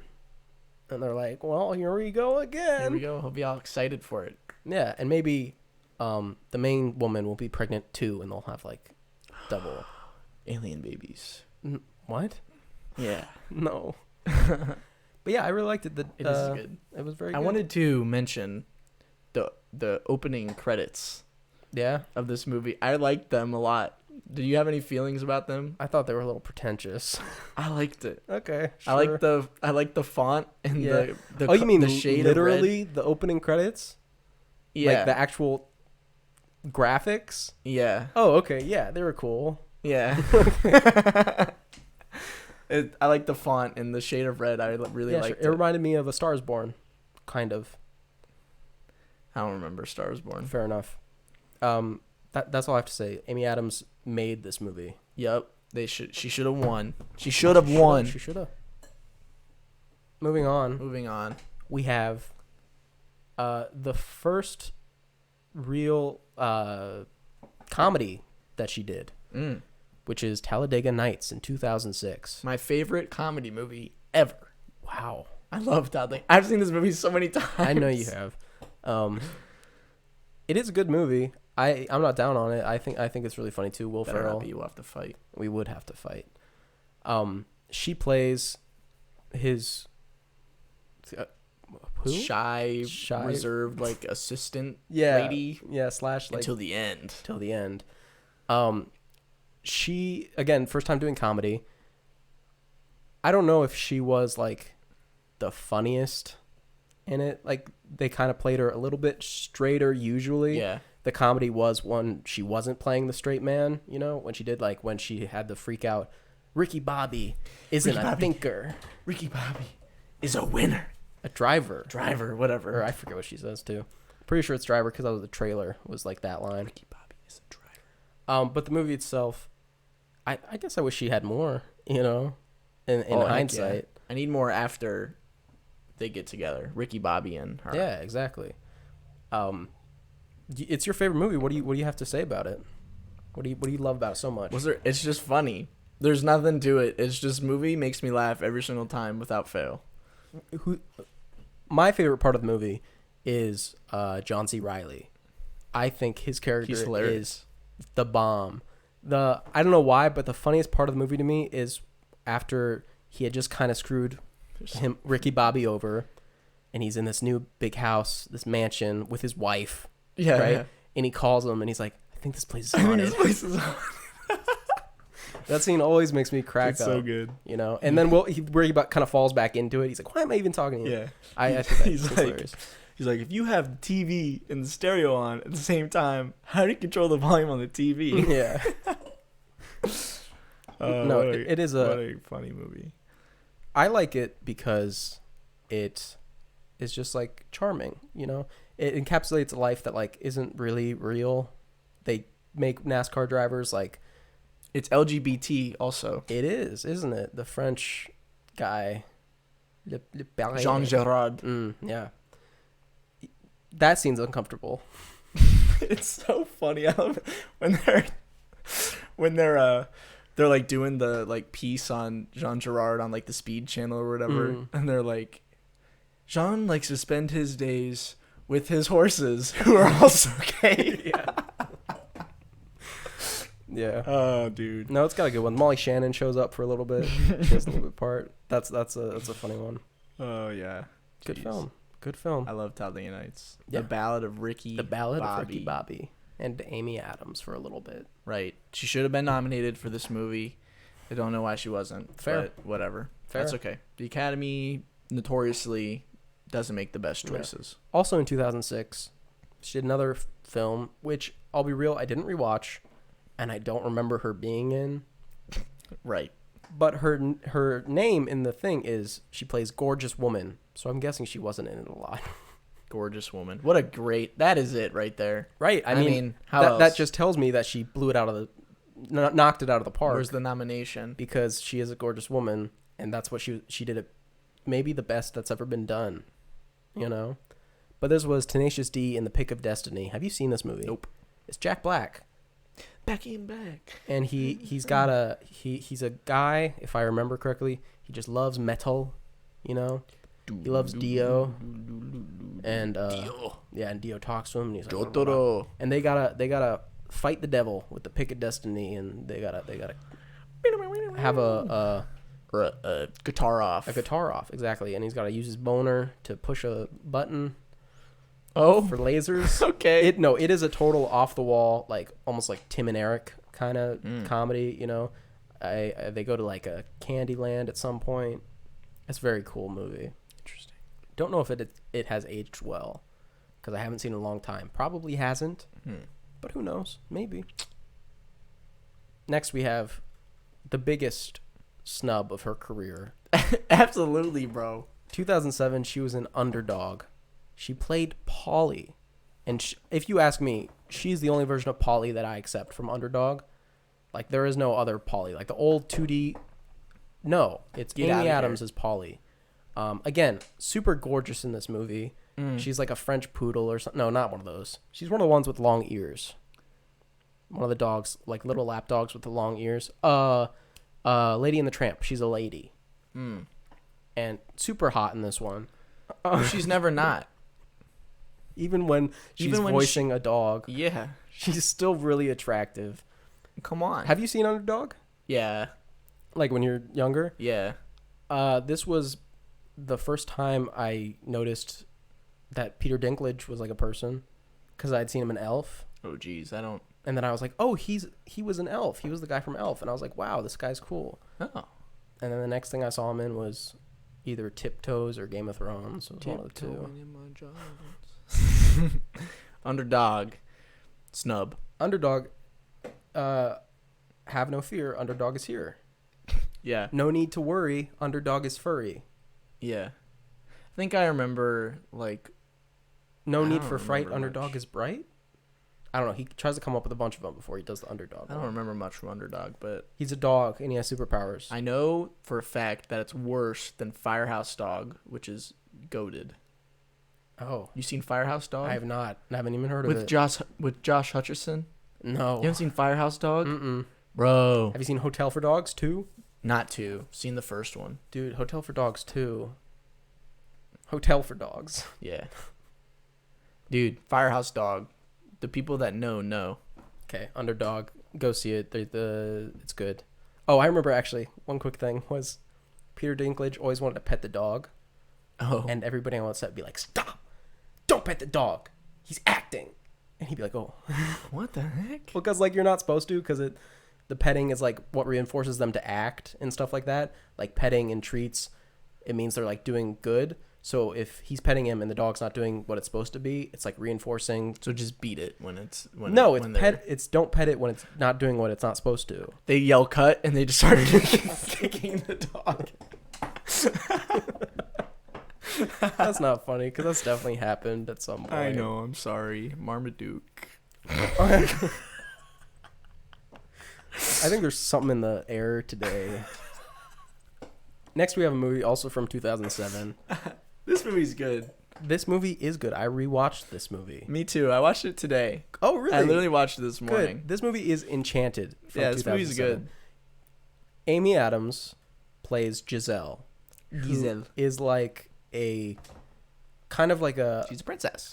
well, she is a princess. She's a Disney. Well, I'll get to that. She's a princess in a Disney movie, and it's a 2D cartoon at first. Yeah. And she's in like her little hut, and she's trying to make a perfect man to fall in love with. She wants to fall in love and find a prince, and she's kind of like a Rapunzel / like Sleeping Beauty kind of thing. There's aspects of a lot of the Disney princesses. It's kind of the point, Yeah. you know. But she finds a man, Prince Edward, right? And they're gonna get married. She's super happy. It's totally cool. Edward's stepmother, the queen, she pushes Giselle down the magic well. The magic well. And where does she appear? Earth. Well, okay, one thing funny, she's like, I want to live happily ever after with Prince Edward, and then she pushes her and she's like, you're going somewhere where there are no happily ever afters, and then she shows up on Earth. I just think that's funny. Oh yeah, no, it is good. She shows up specifically in New York City. New York City. Times Square. Times Square, yeah. It's better than Yeah. this, when she wakes up, she's like, whoa, I'm in Times Square. Well, she doesn't know, but that is better than when Captain America figures it out. It is better. I would say. I would say too, if only because it's Amy Adams at the very least. So she's in real life, live action. Is Amy Adams in New York, and she's going around, just trying to find the castle. You know, trying to find Prince Edward, and she gets helped by this man, and his daughter. Lawyer. Yeah, he's a lawyer. He's a divorce lawyer, Bruh. and she kind of helps him, and she obviously has like princess powers. She can like command rats to do things for her if she wanted to. I'm just saying she could take a lot of people out. Kill. She could. Like, what if she's like, Dracarys. and then sends the swarms of rats to kill the cops of New York. But she doesn't do that. She just makes dresses. And Prince Edward finds out the deed, travels to New York too. He jumps down the well to save Giselle. Jumps down the well to save Giselle. And she's just kind of living her life for a while, just kind of waiting, you know. The dad is trying to get rid of her, kind of, just trying to get her safely because he rightly thinks she's like a mental patient. Yeah, right. Yeah. And all the while, the evil stepmother and her little secret lackey are trying to Peter Pettigrew. Yes, are trying to keep Edward and Giselle from finding each other, right? Long story short, that doesn't work. So the stepmother's like, okay, I'll just turn into a dragon and kill everybody. Just turn into a dragon and kill everybody. And that kind of works out. Yeah. But what happens is that Prince Edward and Giselle realize that they aren't made for each other and that she needs to be with the dad. And he needs to be the with lawyer. Elsa. And yeah, Prince Edward needs to be with Elsa, Idina Menzel. And and then Happily Ever After, except there's a sequel coming. Question mark? Well, that's the thing. She come back? Here's the thing about that. The whole ending is Giselle convincing the lawyer that there are happily ever afters and that he deserves one. And then the sequel is Giselle's unsure if she's happy. And I'm like, oh, geez. Okay. You know, hopefully not to sabotage the first film. She ends up realizing that she is happy, and sometimes you can just get like bored, hopefully, and not her going off with someone else, because that's a very weird message to send She just people. goes back with Prince Edward. Yeah. The main things I have with this film is Amy Adams, of course, is good. She's playing, another like ditzy kind of character. Mm-hmm. Very pretty still, because she gets to wear like princess dresses in this one, which is wild. She, it's out. It's gone. I totally forgot. Can you like describe it? I can try to help maybe. No, but I have another point that I want to say. Giselle is not a Disney princess. No. Yes. But here's the thing. No. I hate what? You said she's not a Disney princess. I said no. Okay. And you said yeah, and so I said no. Yeah. Whatever. I hate the way Disney does their princesses. Their official princesses, because they have an official list. Mm-hmm. Giselle's not on it, but that makes sense. This movie's also not on Disney Plus. Yeah. What? It's gotta be like some weird rights thing. Stupid. They wanted Giselle to be a Disney princess. She should be. They had like toys. They were ready. But it kind of came down the line where they're like, if we want her to be a Disney princess, we have to buy the rights to Amy Adams' face forever. Like, we have to buy her likeness for as long as Disney is alive, And they're like, that's not financially viable, really. I don't know. To do that forever. Pay the woman. That's what I think. She would definitely become the most paid actor if Disney bought her existence. She wouldn't be able to walk down the street because Disney would be like, copyright infringement.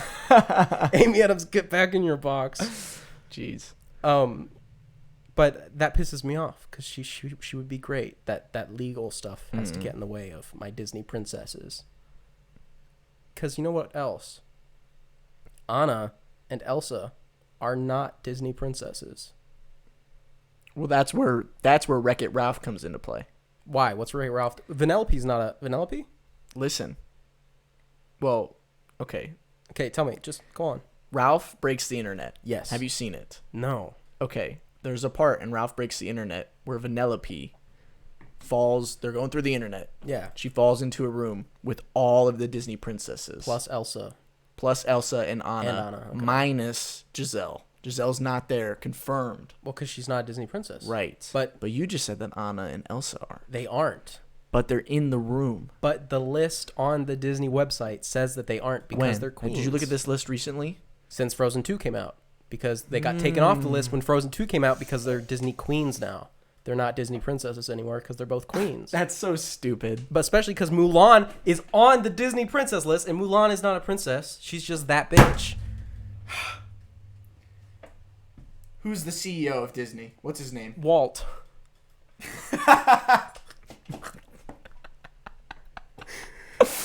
Elsa's gonna unfreeze Walt and be like, what is up? Why am I not? I know I'm a queen. Make a new list of Disney queens. Interesting. Can I ask you a question, though? What's up? Who is any female Disney character? I don't care.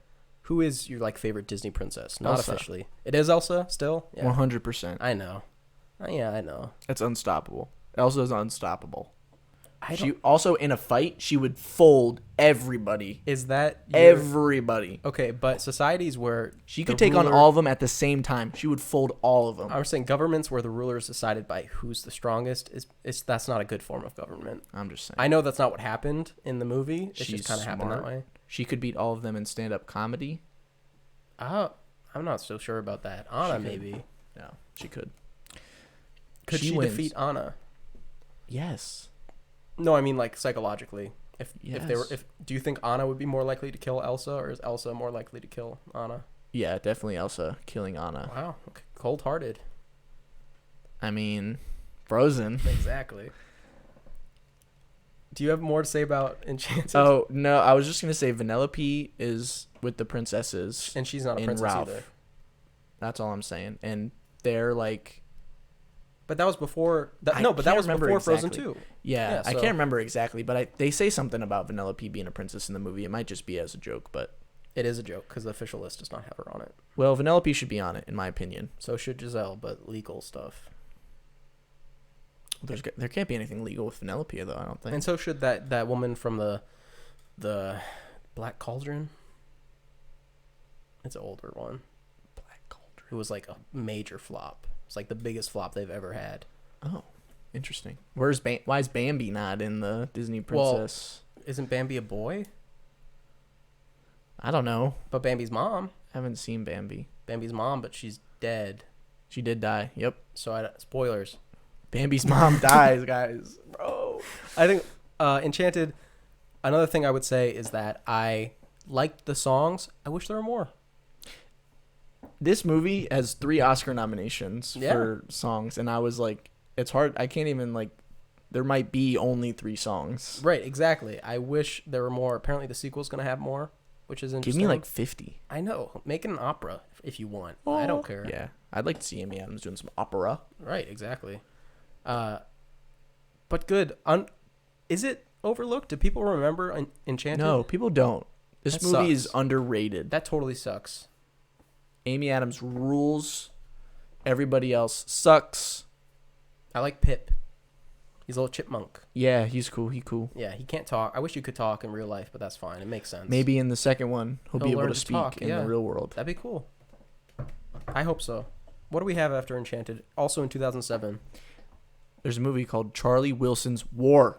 Who is Charlie Wilson? I didn't see this one. This movie's based off a true story, I guess. He's like a congressman dude played by Tom Hanks. Hey, Tommy. Can you believe that?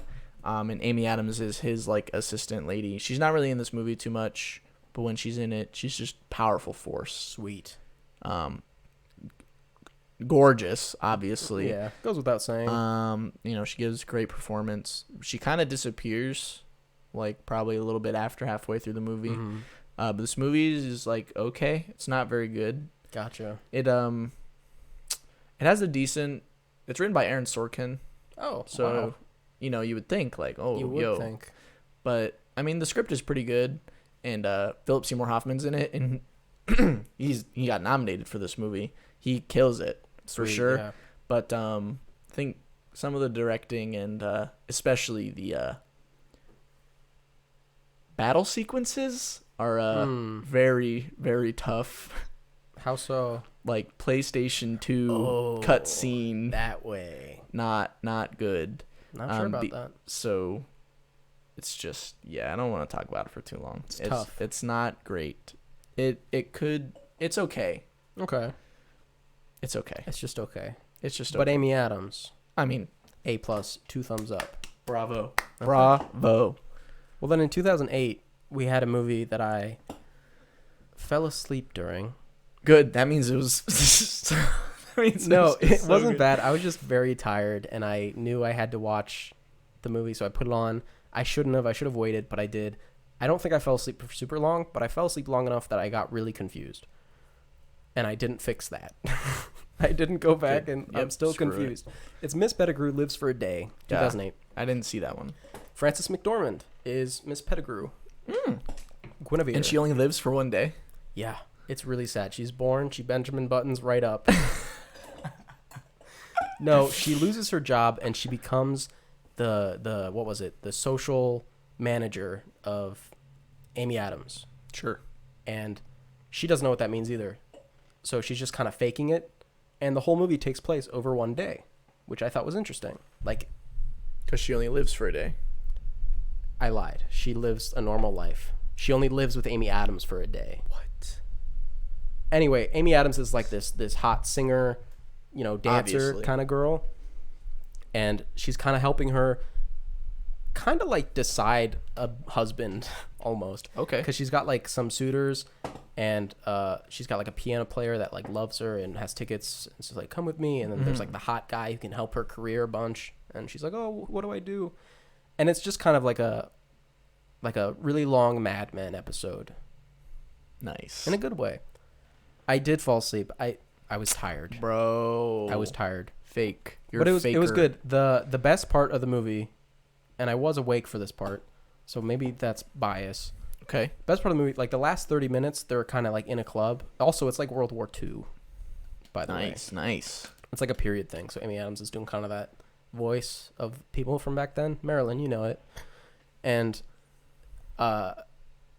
she's bubbly, you know, playing that kind of bubbly character again. It's like if Ashley got talented, you know, and time traveled. Yo, Junebug 2. Junebug 2. But she ends up, you know, falling for the guy who really loves her. And even Frances McDormand, you know, finds something along the way too. And that's great. Also, but her daughter, Amy Adams takes a tragically. Yeah. Amy Adams takes like a bath in this one and like has nothing on but a towel and is just like running around. And not like around her. Like she's just holding it to her chest and it's just kind of like jumping around. Just wanted to let people know. I might need to see this movie. Just letting people know. That's all I have to say about this one. It was fine. I wasn't really stuck to it. The last 30 minutes were pretty good. I was pretty into it when everything kind of came together. The rest of it kind of faltered when it was holding my attention, mostly because of not Frances McDormand, but her character. It felt kind of formless for most of it. But yeah. All right. I just had doubts about her character. I have doubts. Oh, Meryl. We're talking about the movie Doubt from 2008 with Amy Adams, Meryl Streep, and Philip Seymour Hoffman. And Viola Davis. Yeah. For one scene. For one scene. Or 1.5 scenes. For one scene. I disagree, actually. What, bro? I know. It's weird. Wait, hold up. Do you like this movie?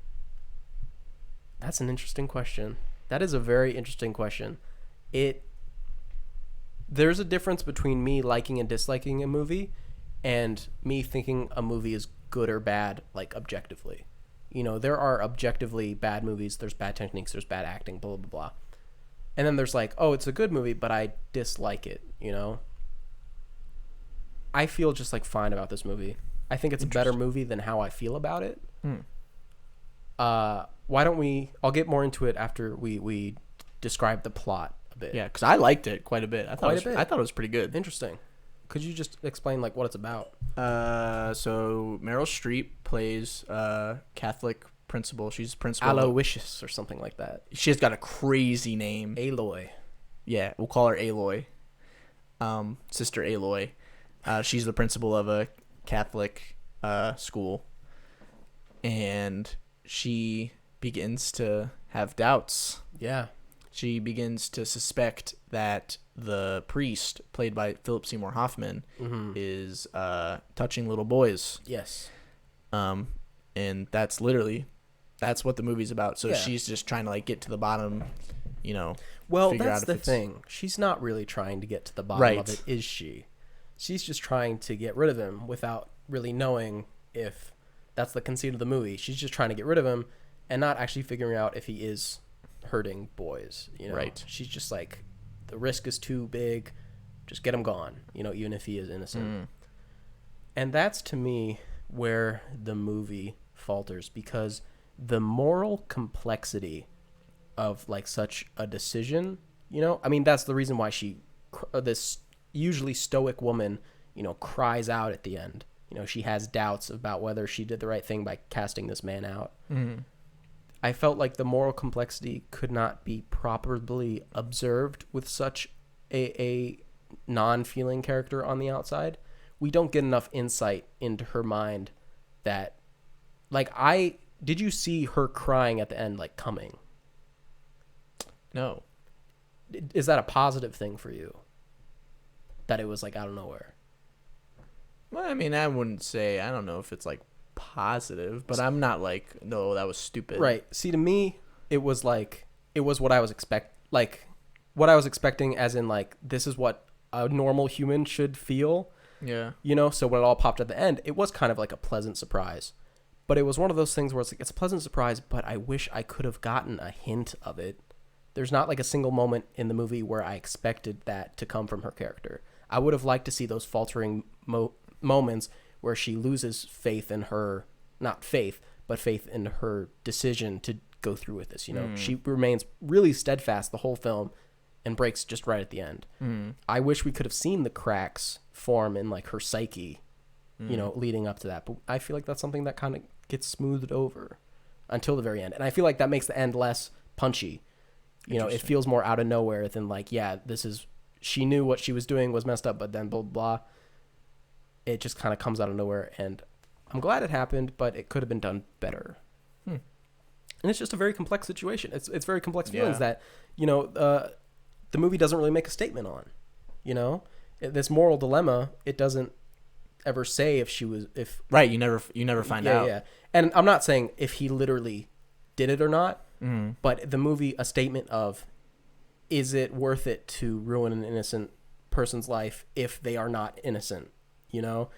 Like, is that worth the 50-50 of like going through with this? It reminded me of the movie I watched, a couple of shows ago, Hunt, right, with Mads Mikkelsen, where he was accused by the child and the whole town turned on him, right, because the little child like admitted it. It reminded me of that, but I feel like that film succeeded a lot more, even though it was different, succeeded a lot more in showing the effect it would have on a person, both the accuser and the accusee, or the accused, much more effectively than this movie had done. And I believe this was a play, I think. Oh, I could see that. I didn't know, but you could definitely. I would love to see the play version of play. this. Yeah. Yeah. Because there's only like 4, it's at the church, it's like 3 locations usually. Yeah, and there's like 4 people in the movie. Exactly. So I would really be interested in seeing that production. Interesting. You don't think that the scene between her and Viola Davis might be what I'm looking for? Part of what you're, yeah. I mean, it could. Okay, I'll concede. Yes. Okay. But is one scene enough? Right. When you have this like 2-hour movie, I don't know. Yeah. I totally understand where you're coming from. Good. And again, I'm not saying it's a bad movie. I think it is a good movie. It's just I personally don't like it as much as I think I should. Sure. Also, Amy Adams, I loved in this one. Yeah. I loved her performance. I think all the performances are quite incredible. Yeah. I was actually most impressed by Amy Adams because hers was the most reserved. And, she didn't get to have any freak out moments. Philip Seymour Hoffman did. Oh, dude, he goes crazy in that one. And then she does at the end. Yep. And Amy Adams is the only one who actually, surprisingly, stays composed until the end. And apparently it was like her story. I remember that in the credits, it was like, this is dedicated to Sister Margaret, blah, blah, blah, also known as Sister James or whatever her name was. So, that's an interesting angle on it too. Interesting. Yeah. They're all nominated, every single one of them. That's crazy. Every single actor in a movie. That's great. They were just like, you know what? We'll just check off the list. Go Amy for it. Adams didn't win. Snub. Of course. Meryl Streep, though. I'd say there's probably a lot of people that are like, Meryl Streep's been nominated for like 30 awards. So I feel like a lot of people would say that like she's overrated. Yeah. And I feel like I would probably bunch myself in that group sometimes. Yeah. But I think she's really great in this movie. Sure. No, I agree. I haven't seen like a whole bunch of Meryl Streep movies, but when I saw this, I was like, dang, she really does have, she does have it. Yeah. You know what else I was kind of felt weird about? Not in a bad way necessarily, but I felt weird of the almost lack of statement on the church in general. You know what I mean? Or maybe that's just me not paying close enough attention, but they talk about like, progressive ideals moving forward. Like, can we have the kids sing Frosty the Snowman? She's like, no, it's pagan magic, blah, blah. Yeah. It's like adding secularism to this Catholic life.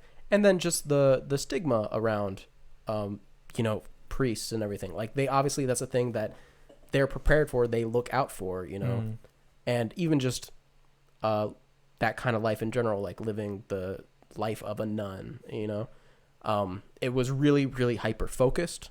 And I don't know if that was a good thing or a bad thing. Maybe it was, maybe it wasn't. There's no way to tell because I only saw the movie that was made. Right. But I thought it was interesting that it wasn't there regardless. One more thing that I did want to note. I was very pleasantly surprised at the beginning of the movie to see the main man, Roger Deakins' name slapped on this movie. Yes, I yes. said, what? This movie is called Doubt, but maybe it should be called Dutch. Bro, that's Exactly. exactly what I was getting to. This movie kind of slaps with the Dutch angles. Yeah, it goes crazy with them. I was most impressed by the ones earlier on. Mm-hmm. There were times where you had characters. Some were, so obviously the priest Philip Seymour Hoffman is standing at the top, next to a little podium and speaking, Mm-hmm. and you had some characters that were shown where the camera was level, so they were looking up to Philip Seymour Hoffman. Then you had different characters who were on a Dutch angle, so in the frame they were looking straight forward at him. You know, to you they were looking straight forward to the edge of the screen, and I thought that was an interesting way to use that angle in that way. Yeah, it's really cool. And obviously, Roger Deakins, a master in the traditional way, when there's like accusations being thrown around, so it slants off to the side. Yeah, it's really cool. I can't believe you used so many. There is really a lot. This There movie's are. kind of like the king of the Dutch. Yeah, and the Batman series. Yeah, Yeah. Are you good? I'm good. That's good. That was good talk. I was. Yeah, I was gonna get into something else, but it's a huge tangent, so I think I'll just move on. Okay. To our next film, The next one. another snub. Of course. 2009, Yeah, let's go. Night at the Museum. Let's go. Battle of the Smithsonian. Let's go. She plays Amelia Earhart. Amelia Earhart. Let's go.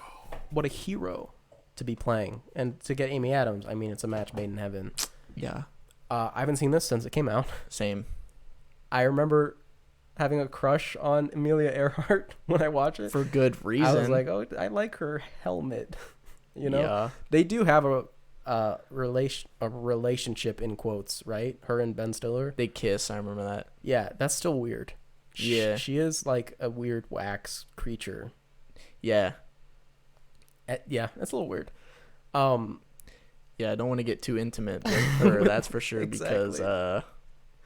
Well, it wouldn't even, there would be nothing. Like, do you really think the figure person would be like, let's give her a vagina?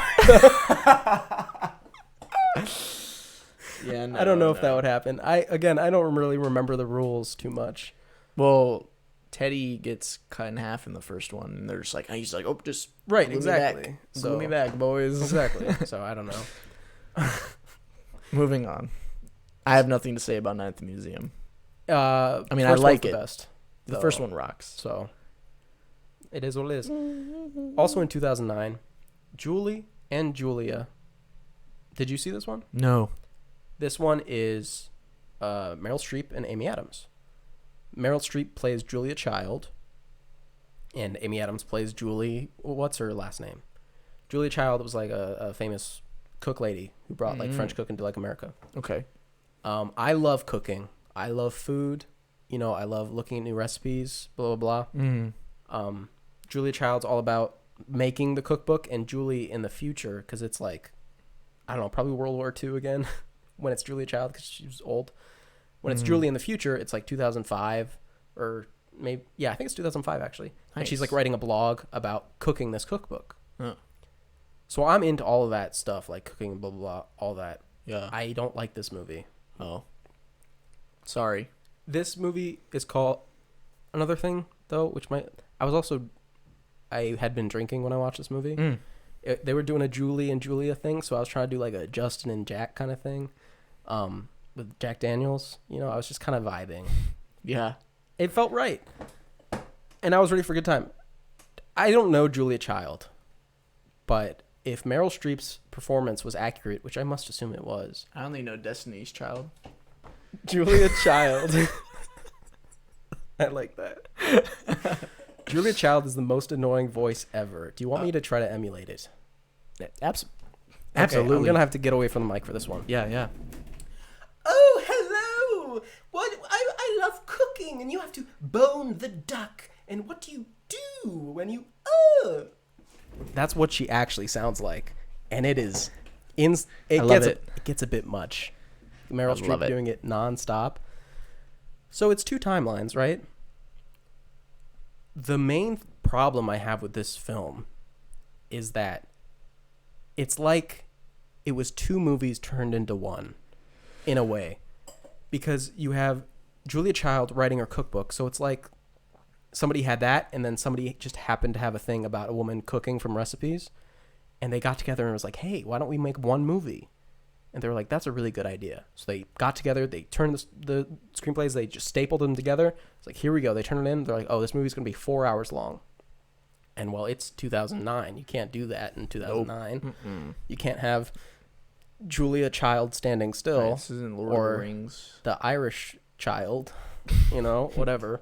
Yeah. So they're like, okay. So they take the Julie movie and they cut out the back half, and then they take the Julia Child movie and they cut out the front half. So it's like watching two halves of two movies as one movie, and it doesn't work even a little bit. I felt like I watched half of two movies. Interesting. Like I watched a movie, then I changed the channel and caught the second half of a different movie. It was so not well put together, in my opinion. Dang. I hope that what I'm saying makes sense, like with the half, because it just felt like stuff was set up that I felt didn't really pay off, or stuff just never got set up, Jeez. But performances from Meryl Streep was good, as long as Julia Child actually speaks like that. Amy Adams. What about Amy? Yeah. She was great. She played a really normal person. Well, I say that weird. But, like, she played a really girl next... Goral. Goral. I'm freaking... Gru. She plays a Goral next door kind of person, very average. And her husband in this is... Oh, I forget his first name, but it's like Messina from Sharp Objects, the detective. Oh, what? That's her husband in this movie. That's crazy. And I gotta say, of all the... Like, her and Christian Bale, which we'll get to later, her and Leo, her and anybody else, they are my favorite on-screen couple that Amy Adamses have. I think they have like really good chemistry together. Yeah. I would like to see them in stuff in the future. Yeah. But as a couple. Yeah. You know what you haven't seen though? What's that? You named Amy Adams and a bunch of other people. You didn't mention Amy Adams and Mark Wahlberg. I did not mention that. In The Fighter. That's because I haven't seen The Fighter from 2010. In The Fighter. So he's a fighter. He fights her? Yeah. How does it go? Amy Adams wins, obviously. Demolishes him. Straight SmackDown hours. What is The Fighter about? He's a boxer or something, I guess? Yeah. Okay, so, okay. Christian Bale. He's a boxer. Cool. Okay.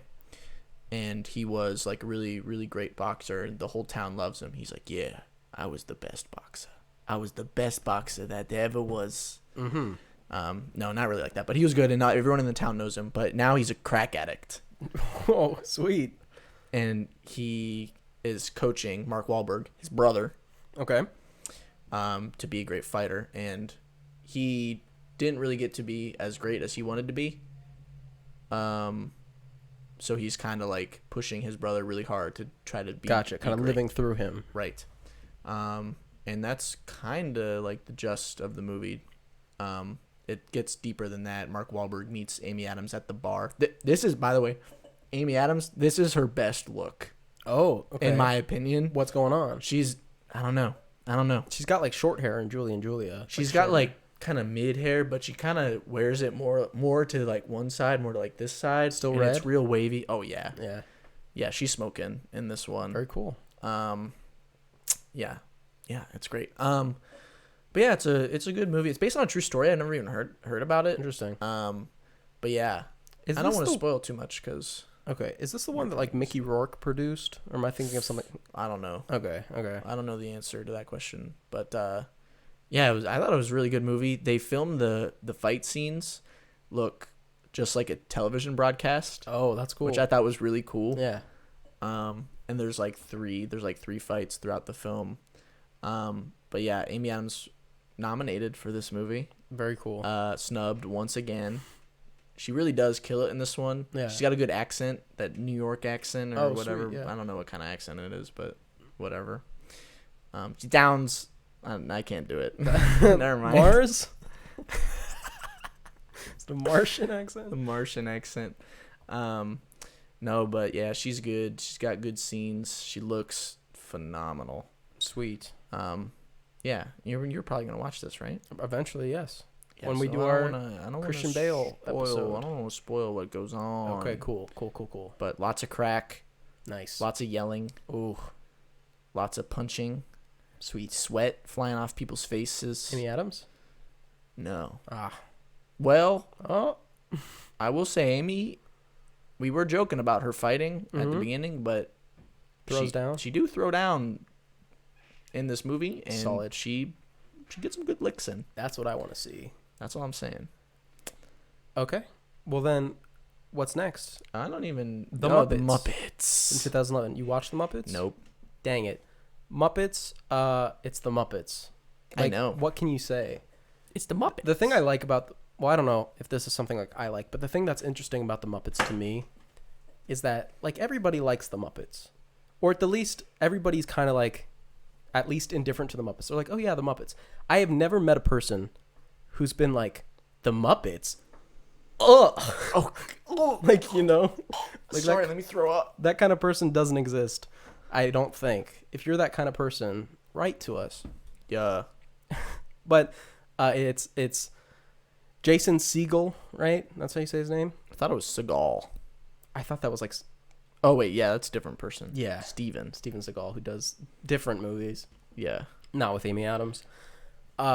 It's him and his Muppet brother, Walter, and they have to save the Muppet Theater, right? And so Amy Adams is Jason Segel's hot girlfriend. Obviously. She's Right. not going to be the ugly girlfriend. Right. And she's like a teacher for the first scene. And her kind of arc is that she needs to make Jason Segel's character, Gary, either like choose, is it your brother or me? You know, that's kind of like her thing. Yeah. And again, she doesn't get to do too much. Which is a shame. It is a shame, but she does get a song with Miss Piggy. She sings? Yeah, she sings. She gets a song with Miss Piggy, and she sings in one of the other songs too. But with Miss Piggy, it's called Me Party. She's like, it's a me party, a party just for Wait, me one. like from the Wii? Yeah, exactly. Like she does the roundup. She blows the whistle, and they all get in the parade. Me party. And I'm wearing red pants. Yeah. But yeah, I actually love her singing voice, you know? Yeah, she's a good singer. Well, here's the thing. She's a good singer, but she's not like a phenomenal singer. Do you know what I mean? She's a good singer. She's She's like Emma Stone. Yeah, they're like really good singers, but it's not like that voice. Well, that's why she's an actress and she's not a superstar singer. Well, exactly. But I mean, a lot of actors and actresses all like sing. They kind of have to do it all. At Dina some points. Menzel is an exception. Dina Menzel, well, she's more of a singer, you know? And she didn't even sing in Enchanted. I know. Can you believe it? I wonder how she probably, that's actually probably like a compliment, since she is like a singer, and they're like, oh, be in this movie. And she's like, okay, what do I sing? It's like, you don't sing. She's like, I just act? And they're like, yeah. She's probably like, oh my gosh. Wow. That's how I'd feel if I was like a famous Tony-winning singer. And it's like, we just want you to act. Yeah, that's true. You know? And then they did Elsa with her, so there you go. Yeah, love it. But we're talking about Muppets. Guess what? They save the day through violence. They throw a bowling ball at somebody's chest, and he changes his mind about wanting to destroy the theater Nice. because they fail at raising money to stop him. So they just attack him physically. Hey, whatever gets the job done. It works. It does work. It's a fine movie. Mm. The Muppets are the best part, which is, you know, easy to say. You know, whenever Kermit's on screen doing the Kermit thing. It's not a cookie. It's not a cookie. How do you do? It's not a tumor. It's not a tumor. How do you do Kermit? Miss Piggy, That's pretty good. Gotta get up all on the screen, girl. I don't know. I think that is pretty good, actually. But then there's another film. Also starts with an M. It does. But the Muppets doesn't start with an M. It starts with a T. It's the Muppets. But this movie starts with a T also then. No, because it's Meet. It's not the Meet the Feebles. Oh, yeah, shoot. I forgot you're talking about. But when you sort it, you don't sort by the. You sort by Muppet. So, Meet... Oh, Selena Gomez is in the Muppets, by the way. She shows up and she does Love Selena Gomez. Phenomena. Do do do do do. Nice. Phenomena. Anyway, Meet the Feebles. Do you want to just take a crack at who direct? Okay, I'll let you know what the movie is, and then you can guess who directed it. It is literally the Muppets, except it's for adults. They all fuck. They all do drugs constantly, and they throw up and bleed and eat shit with each other. And spoilers for Meet the Feebles. It ends with a mass shooting. Yeah, nice. And it's all Muppets. Actually, it's mostly humans in like Muppet outfits, but there's puppets too. And they're original. I have my guess. They're original puppets. They're not like rip-off. Well, they are rip-offs, but they're not like, oh, this is Miss Piggy, but it's Miss Porky, you know. What is, you want to guess without any hints? Just you want to guess? Lars von Trier. No, but I love that. I wish I could see Lars von Trier's Meet the Feebles. Okay. Meet the Feebles was directed by Ryan Johnson. No, it's an older film. I just forgot his name, which I can't believe. Bro, you've got to be joking. All right, I'm on it. Wait, why can't I remember his name? I'm on Yeah, it. look it up. That'll be a better thing anymore. I know his name. I'm just having a brain conniption. It's the heat, guys. I'm telling you. It is really hot. It does get really hot in here. So this film, Peter Jackson. Peter Jackson, that's his name. I knew it was Peter, but I couldn't remember the last name for some reason. Peter Jackson, who did Very famous. very famous director. Not what you would expect from Mr. Lord of the Rings. Bad taste. Bad Taste is another like that. Interesting. So Peter Jackson. Peter Jackson, they saw this weird, gross puppet sex movie, and they thought, you know what? Let's go. This guy should do Lord of the Rings.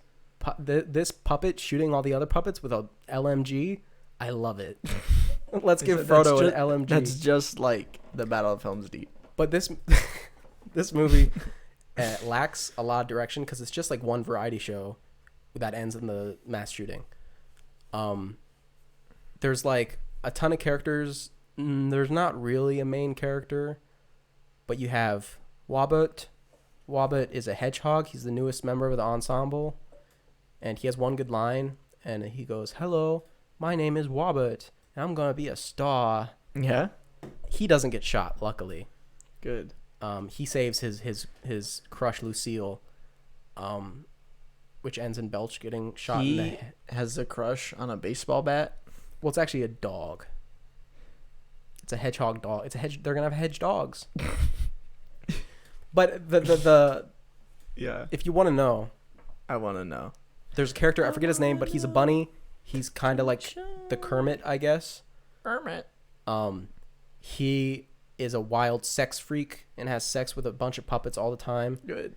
And he gets a call from the doctor, and they're like, "Hey, you have an STD." He's like, "Oh, which one?" They're like, "You have every STD." And he's like, "Oh," you have like 12 hours to live. He's like, "Oh, okay." He gets like sick pus and gross stuff all over his face. So that's what's going on with him. Wobbert loves Lucille, and Wobbert loves Lucille and just wants to get with her. I think his name's Sydney. Has like a kid that he says isn't his, but the mom he's an elephant, and the chicken mom is like, it's yours, bitch, and the kid is an elephant, so it's kind of pretty clear that it is. And then you have Belch, who is like the manager. He doesn't perform, but he manages. Then you have Sebastian, the gay fox. He's a fox and he's gay, and he's like the director. Then you have Heidi, and she's Miss Piggy. And Heidi is in love with Bletch. Oh, also Bletch deals drugs. He's like a drug kingpin. Yeah. Heidi loves Bletch. A lot of the events of the film happen. She finds out that, Bletch is cheating on her. She doesn't feel loved, so she tries to commit suicide. So she gets a rope, and she puts it over her neck. She jumps off a stool. She's a hippo, so she breaks the rope, and she breaks through the floor, and she falls to the bottom of the floor. So then she gets really upset, so she gets a LMG, one of those huge guns. She puts it in her own mouth, and she tries to kill herself. And it goes click, click. And she's like, ugh. And then the woman that is cheating on Bletch, or, the mistress, comes in. She's like, oh, where did I leave my underwear? Or something like that. And she's like, oh, hey, the safety's off. You might want to do that, but don't let me stop you. And she starts walking away. So Heidi flips the gun around. She goes, eat lead, bitch. And just guns her down right there. What? And so you have this hippo carrying this gun, and the bunny gets a call from the doctor. He's like, hey, I made a mistake. You actually just have the flu. You're going to be fine. So he runs out of his room. He's like, everybody, I'm going to be okay. I'm going to live. And then Heidi guns him down and shoots him to bits. And then she just goes killing everybody. A group stops her. They're like, Heidi, this isn't going to help anything. You know, massacring people for no... we can help you. She shoots them all. She kills them all dead. Yeah. Sydney has his baby. She shoots him in the kneecaps, and the baby falls to the ground, and he just lays there bleeding. Belch tries to get her, but he trips, and his mouth falls on the gun, and she pulls it, and his brains blow out the back of his head. And everybody's dead except for like 5 characters. Nice. Sebastian, the gay fox, lives. Robert and Lucille live. Arthur lives. And Sydney and his baby live. And Heidi lives because she's the one who killed everybody. Nice. So you got 7 people left in this movie with like, you know, dozens of people. And then it ends. She massacres everybody. And then she's like, good. Arthur, can you put on my song? He's like, okay. And she sings a song. And then you get like a little credits still where it like shows each character. And it's like Robert and Lucille married and had children. Robert is currently blah, blah, blah. Arthur retired. Sebastian wrote a book about the massacre and is like a big success. Kind of like the end of Enchanted. And Heidi works at like a grocery store. Oh, and Sydney and his baby, they're good. Okay.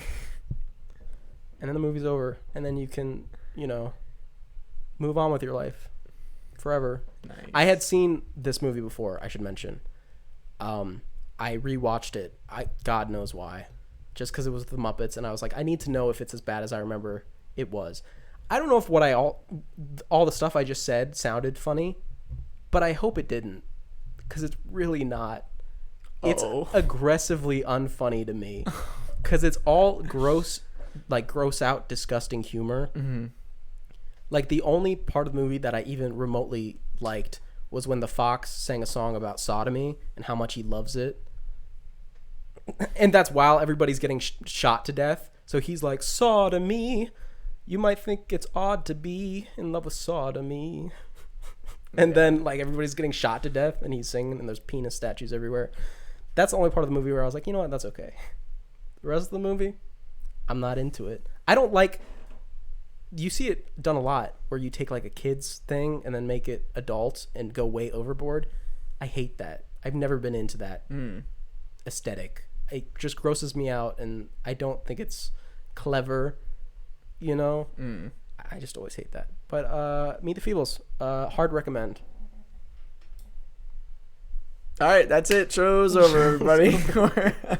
Amy Adams not in Meet the Feebles, luckily.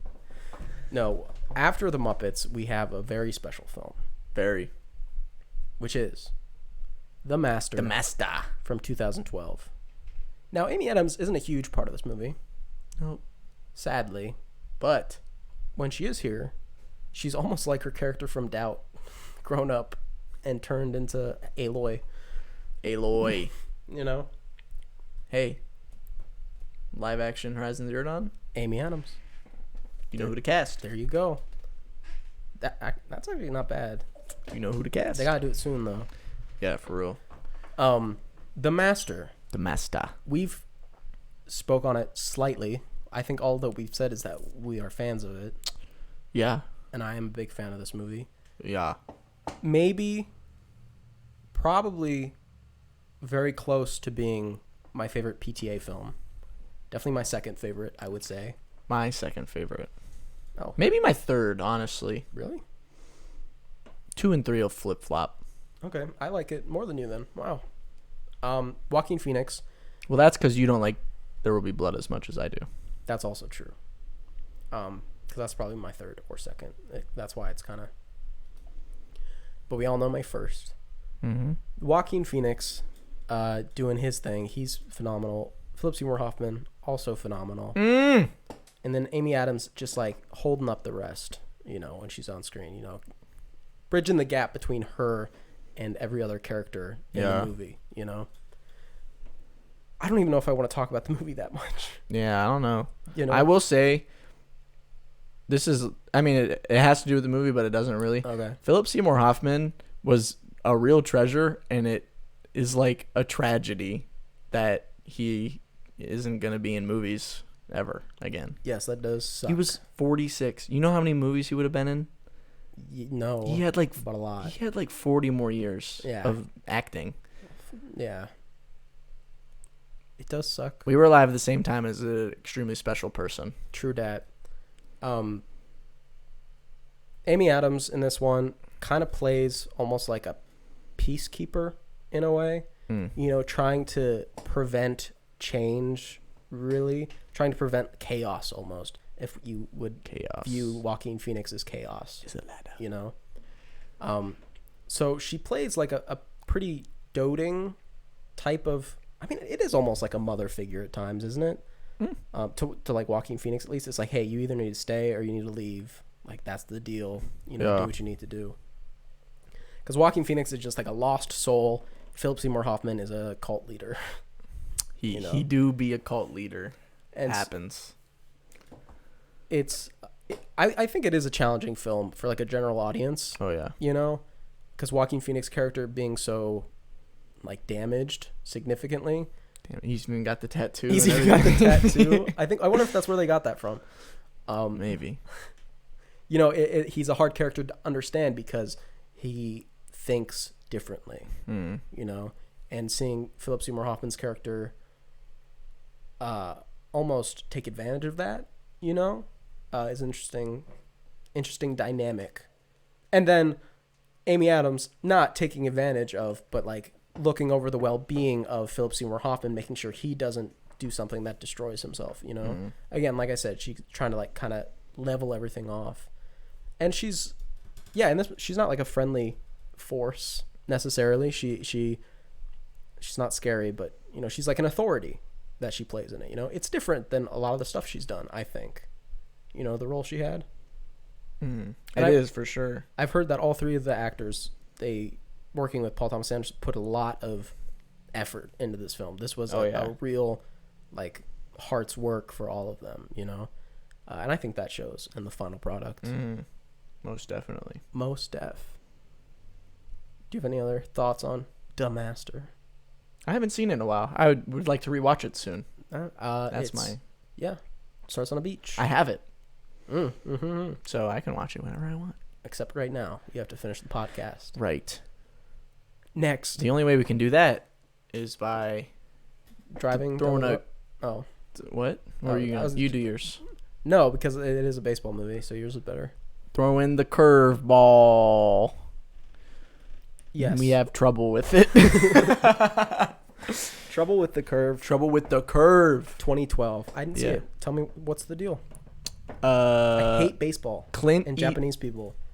They love baseball. I just thought it was relevant. Clint Eastwood, Amy Adams, and Justin Timberlake. Oh, Justin Timberlake's in this?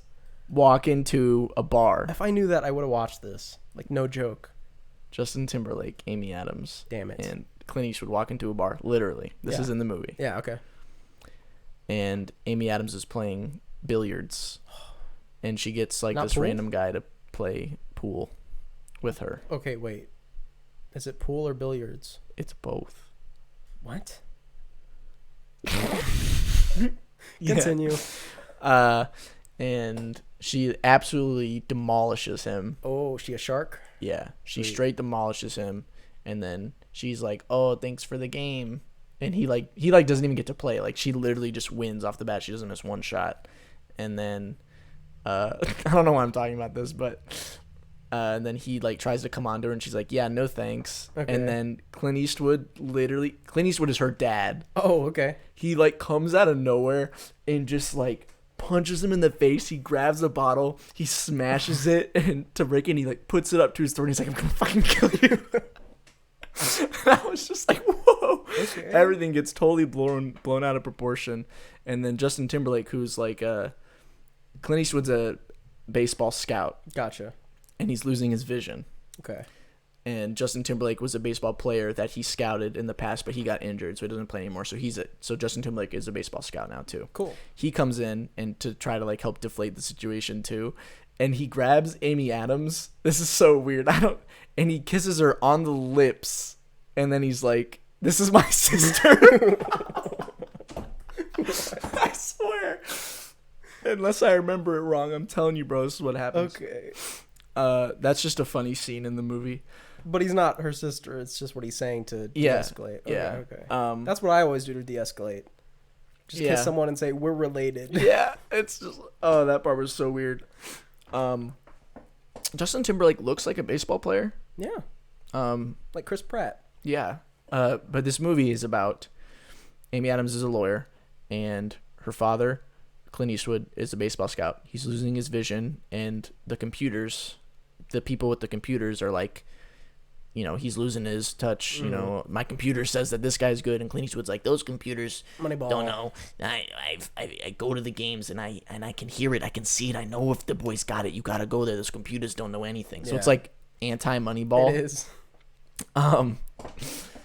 And so he gets, he's like tripping a lot because he's losing his vision. He's going blind. So his daughter comes down. They have a bad relationship. He's been really like distant. Okay.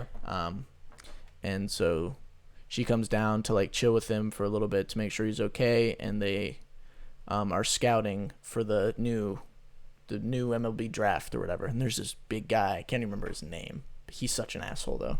Okay. And they're like, they go to his games to scout him, and he's like, yeah, I'm the best, bro. I'm the best player there ever was. He's like, I'm gonna get signed, and I'm gonna bang chicks, and I'm gonna hit home runs. And that's like who this guy is. Okay. And there's a Peanut Boy. Peanut Boy will be very important momentarily. Peanut Boy. And he's like, hey, Peanut Boy, yo, give me some peanuts. And Peanut Boy grabs it and he chucks a peanut, and I was like, yo, that was a good toss. Oh yeah, that was a good toss. And I was like, oh, Peanut Boy, you got a good toss. And he's like, Peanut Boy, I hate you.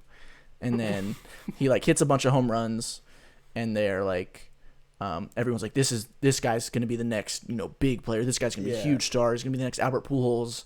But then Clint Eastwood is like, nah, dude, he's not. And she tells Amy Adams to like go down during one of the games. She's like, watch him on the curveball. See, and then Amy Adams sees it. Does he have trouble with the curve? He has trouble with the curve. His hands drift. Do they say that? Yeah, I will get to it. They have the worst. It's the worst. Oh. It's the worst use of the title of the movie. Good.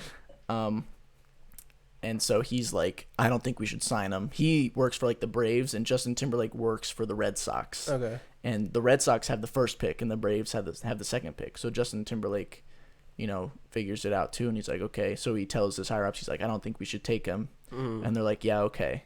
So they don't take him. But then the Braves, the one guy's like, yes, we're gonna get him. Let's go. He's the guy who's like all about the computers and like never goes anything. And they tell him, they're like, bro, we shouldn't take him. He can't hit the curveball. And he's like, he doesn't know what he's talking about. So they draft him. Yeah. And then this is the end of the movie. He's cranking home runs during batting practice, and Amy Adams is like walking out of her like apartment or whatever, and Peanut Boy is throwing pitches just in the yard, and she's like, holy crap, this guy's really good at baseball. And she's like, you know what, I want to sign you. Let's just bring you onto the field. And the guy's like, well, we can't do that. And he's like, we're just gonna do it anyway. So they do it, and then bring it on. They put Peanut Boy against the guy, and he's like, this is Peanut Boy. What is this? Is this a joke or something? What is this? And then Peanut Boy blowing by him, and he's starting to get angry. And then they're like, wow, this guy's really good. He's like Randy Johnson. And then Amy Adams is like, that's not even his best pitch. Throw him the curveball. And then he throws a curveball, and my man is just like, he just absolutely can't hit it. And they're like, oh my God, I can't believe this. What did we sign this guy for? And then Clint Eastwood just literally, this is how it happens. They just throw it, and Clint Eastwood just like walks up, and he's just like, he has trouble with the curve. That's pretty bad. See, here's the thing. I love people saying the title of the movie. Movie. I adore when the whole movie is like based around the title. I don't know why. I love stuff like that. It's usually corny and bad, but that sounds real bad. It is really bad. That sounds real bad. And then Peanut Boy becomes famous, I guess. And good for Peanut the Boy. movie's okay.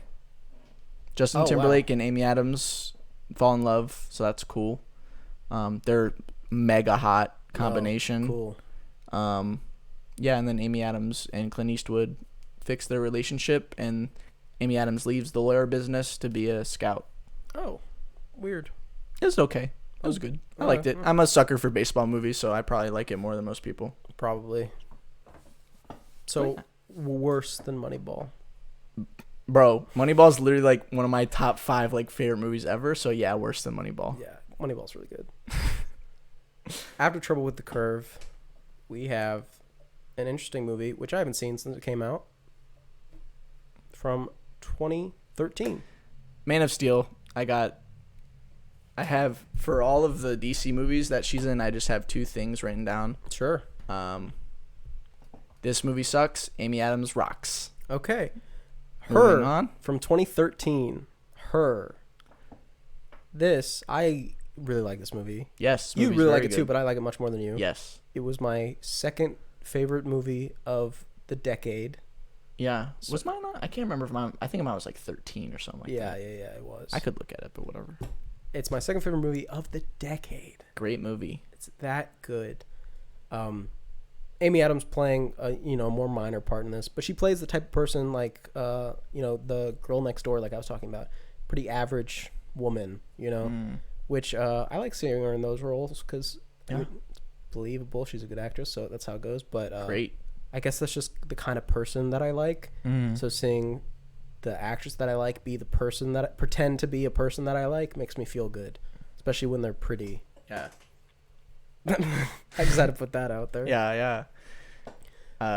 This movie is very aesthetically pleasing. Oh yeah, and not in an annoying way. Right. Sometimes they overdo it. This movie finds the nice line. I like the way they do the future. Olivia Wilde's in it. We spoke of her earlier. Yes, she is. She's. So is Scarlett Johansson and Chris Pratt. Oh yeah. Yeah. That's funny. And Joaquin Phoenix makes the correct choice and picks Amy Adams. Yeah, if you have to choose between Amy Adams and ScarJo, I mean, even if Amy Adams, it's obvious. I get that she's a robot and she ran away, but Amy Adams is the go-to choice. Her is in the future, not like the far future, but like the future enough. Future enough. Where AI are a thing and they are like a product. You can buy an AI. Yeah, just to like chill. And it's new. It's like the hot new thing, right? Yeah. So this letter writer buys an AI and he falls in love with her. And eventually, she kind of learns to do her own thing and she goes off. And I need to be independent. And he ends up with Amy Adams. The thing that I really like about this movie, because I have to talk about it a little bit because I love it so much. Yeah. Is that it is a romance film through and through, which I guess I like. Which is weird because I wouldn't tell people that, but I guess I do. Yeah. But it's not about loving another, is it? It's all about loving yourself. Is it not? Doesn't Joaquin Phoenix just... Amen. No, but seriously, it's these two people who had dated in the past, Amy Adams and Joaquin Phoenix at this point. They had dated in the past, and it didn't work out for them. And it's because, they...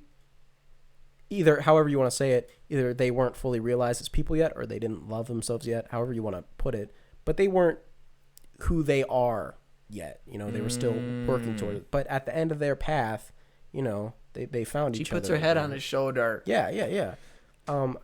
I think it is for being in the future and having an AI and a little video game creature that says it'll fuck your girlfriend for you. Yeah. I think it's a terrifically realistic film. Yeah, and the AI is not like, I want to kill everybody. Like a lot right, of AI exactly. movies. It's just like, I want to learn. Yep. And be free. Mm-hmm. And then they go to Haiti. Kind of. Where's Lucy go? She just like becomes matter. Maybe that's what they do too. Wait, I don't know. That's ScarJo too. That's weird. Right, Lucy's sequel to her. In our ScarJo episode, we'll have to investigate. Yes. But yeah, Amy Adams playing just a really normal girl and just very cute. If she had a Twitch stream, people would be donating like crazy I'd be a tier 3 sub. And she's guaranteed. And she's a filmmaker in that movie. Yeah. She's like a film student, which is amazing. You know, that stuff I think is always cool to see because it's like these are the people. But that's all I have to say about her. Amy Adams, you're so cool. Love you, Amy Adams. I love you. The next movie is also from 2013. American Hustle. American Hustle. We're hustling. How do you feel about this movie? I think this movie's overrated, but I don't think it's bad. Thank you. I am 100%. But it is overrated. This movie is so overrated. Everyone's like, oh my god, American Hustle. American Hustle is so good. Bradley Cooper. Oh my god, J-Law. And I'm just like, yeah. I mean, I do think it's not Amy Adams' fault. It's the writing's fault. But I do think J-Law gets the best stuff. You know, her character, because she's like the antagonist, you know, gets a lot of interesting stuff. I was surprised. I thought when I started watching this movie that it would be more difficult to follow, but I actually had a pretty easy time. Even when they were throwing around like mobster names and everything, I was like, okay, who's Tellerico or whatever? I actually had a pretty good time keeping track of what's what, you know, even when they were like conning each other and blah, blah, blah, those layers. The movie did a good job of presenting it enough that I was able to keep up, which can be a problem in movies like this. Amy Adams specifically, doing acting within acting like she's acting. Interesting. Isn't That's it? always top of the line stuff right there. That's how you know. Doing a British accent. British. It's Tuesday, isn't it? I'm Lady Edith Sir Greenelby, or whatever her name was. It was something like that. J-Law and Amy Adams kiss in this movie. Yeah. That's cool. Amy Adams gets lipstick all over her face. For a second, I was like, is this going somewhere? I was like, oh no, she's just a crazy bitch. Like, you know? I was honestly expecting, like, are the two women going to try to con the men and have a lesbian relationship and run off? Like The Handmaiden. Yeah, I would have been into that. Yeah. But then it just would have been a rip-off of The Handmaiden. Or no. No, The Handmaiden Handmaiden's would have 2016, ripped no? off. Maybe he saw, the director saw American Hustle, and he's like, what if lesbians? What if lesbians? And then he made his movie. Bet. Yeah, the main thing I have to say, Christian Bale obviously doing his crazy body shit all the time. He's a method actor. Yeah, I don't like that. I think he literally did crack for The Fighter, by the way. That's all I have to say. Okay. Like, not confirmed. Unconfirmed, allegedly. Anything else you have to say about Amy Adams specifically, or anything? I'm in love. I'm in love. I'm not in love, but you are in love, and I respect that. You know what? Did Amy know that you're in love with her? Maybe that's why she didn't show up. She's love sick. Because she loves you too. Moving on, we have a biopic by Tim Burton. Boo. What? Boo. We have Alita Battle Angel. This is a movie from 2014. Bro, this heat's getting to me. It's not Alita Battle Angel. It's Big Eyes. It's a biopic. Give me big eyes, big eyes. A painter who, Big anime. in like the 50s and 60s, all the way up to like the 80s, actually, I think. She was a painter who left her husband with her daughter. She found a new husband named Walter Keane, and she loved to paint.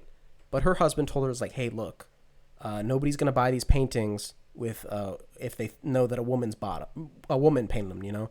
So she starts painting under his name. They get married, so she signs it Keane, but it's actually, you know, it's the husband's name. She takes her husband's name, blah, blah, blah. So this goes on for like years. Massive success. You know, Huge. Like, huge. They have mansions. Huge. They hang out with the Backstreet Boys and stuff like that. Backstreet. But nobody knows that she's actually the one painting everything, and he has no talent even a little bit. He doesn't even paint his own paintings. You know, he steals them all. Like Mr. Blue. It ends, and I hope this is true. I didn't look it up, but it all culminates where she gets fed up. She's like, I'm telling the whole world that I painted this all. So they go to court, and it ends up being kind of like a he said, she said. The judge is like, okay, you guys really can't prove anything, right? So he goes, look, just paint. Just sit here and we'll watch you paint, and then we'll figure it out. So they sit there and paint. He fakes an injury So he's like, oh, I can't paint my shoulders, acting up.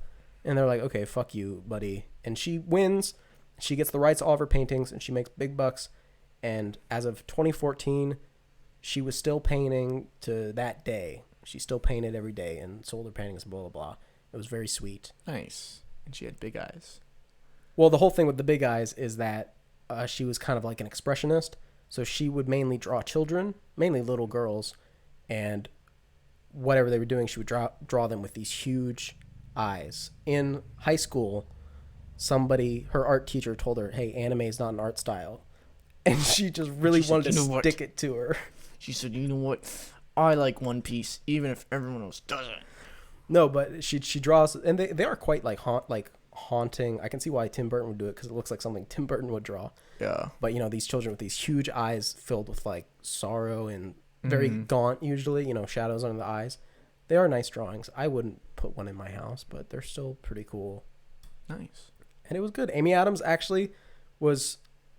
Here's the thing. She was good, but a lot of the people that were around her, except for Kristen Ritter, because she's in this movie. Oh, I love her. They were pretty weak from time to time, So Amy Adams really had to hold a lot of the movie up, but she did it. She did pull it off. Well, of course. I know, she but can hold anything up. Usually she has help. This time she didn't have as much help. She don't need no help. She don't need no help. But it does help. Help. You know who else doesn't need help? Batman. Yo, did you guys know that from Amy 2016, Adams is Batman versus Superman? Batman versus Superman. This movie sucks. Amy Adams rocks. Moving on. Arrival. Why'd you say that name? Why'd you say that name, Amy? Who's Amy? It was my mom. Oh. Sorry, I thought we were doing an Arrival bit, but we were doing a... no, Batman I was still doing a Superman Batman. My bad. How do you know that name? Anyway. So stupid. 2016 was also stupid. a good movie. Yeah. Arrival. We've arrived, finally. We have arrived. You know what's funny? What I didn't check, but apparently on Netflix, there are no subtitles in the film. For what? Anything. So apparently when the aliens are speaking and going, Abbott is death process, there's just nothing. So it's just Amy Adams going, and then it cuts, What? So apparently there's no subtitles explaining any of the alien dialogue, and you completely lose all of that. That's like a huge deal. I know. How would you understand, a lot? Bro, Abbott is death process. I didn't confirm that, but... that's crazy. That's what I didn't even know read. that movie was on Netflix. Right, that's why I didn't... I love Arrival. It's about a woman who is a linguist or whatever. Yeah. She researches language and dead languages primarily. And she's called upon when aliens come, and they just kind of chill. Yeah, they're just vibing. They got these big ships that don't even look like ships, they just look like rocks. Yeah, big rocks. And she goes in and she talks to these aliens, and she tries to teach them language and be able to communicate with them. Jeremy Renner is also in there, and he likes math, I think. And so he maths at them. Yeah. We'll probably go way more in depth with this movie when we do a Denis Villeneuve episode, which will probably be around when Dune comes out. So. Yeah, so look forward to that. That was weird. Amy Adams not nominated for this movie. Snub. That is pretty sad. Because she kind of rocks it. Mm-hmm. But whatever. She also rocks it in Nocturnal Animals. Nocturnal Animals. Let me get this out of the way. It's also from 2016. Yeah. This movie starts with a very obese woman dancing naked. Multiple, right? Or is it just one? I don't remember. I always remembered it being multiple. I always remembered it being one. Maybe it is just one. Anyway, very... Nobody mentions that when they review this film, so I had to say that. Yeah. I've read so many reviews, and not one of them has said, by the way. By the way, the very beginning of the movie is naked women. Very fat women. Yes. Dancing and doing their thing. Which is... I would love to talk to the man. Yeah. About this decision. Because then the movie happens, and the movie happens. Yeah. And it has literally nothing to do. I'm not sure about it. With that. This movie is super... what would you call it? Combative. People either love this movie or hate this movie. Yeah. I like it quite a bit. It's very good. I feel like a lot of people don't get it. I hate saying that. I hate saying it because it makes all me these sound, normies. it makes me sound pretentious, but it's like, oh, you just don't get it. But like, really, did you get it? You know, and oftentimes the answer I think is no. It's about a man and a woman. The woman is Amy Adams, is a wife, and Jake Gyllenhaal. Thank you. He is a writer, and he's not super talented. Nope. So they end up splitting because of that, right? Yep. And she starts her own life, and she's successful, and blah blah blah. He comes back, and he's like, "Hey, she's an art lady." Yeah, she do art, and he's like, "Hey, I finally finished that book. It's like, here's a copy. Yeah.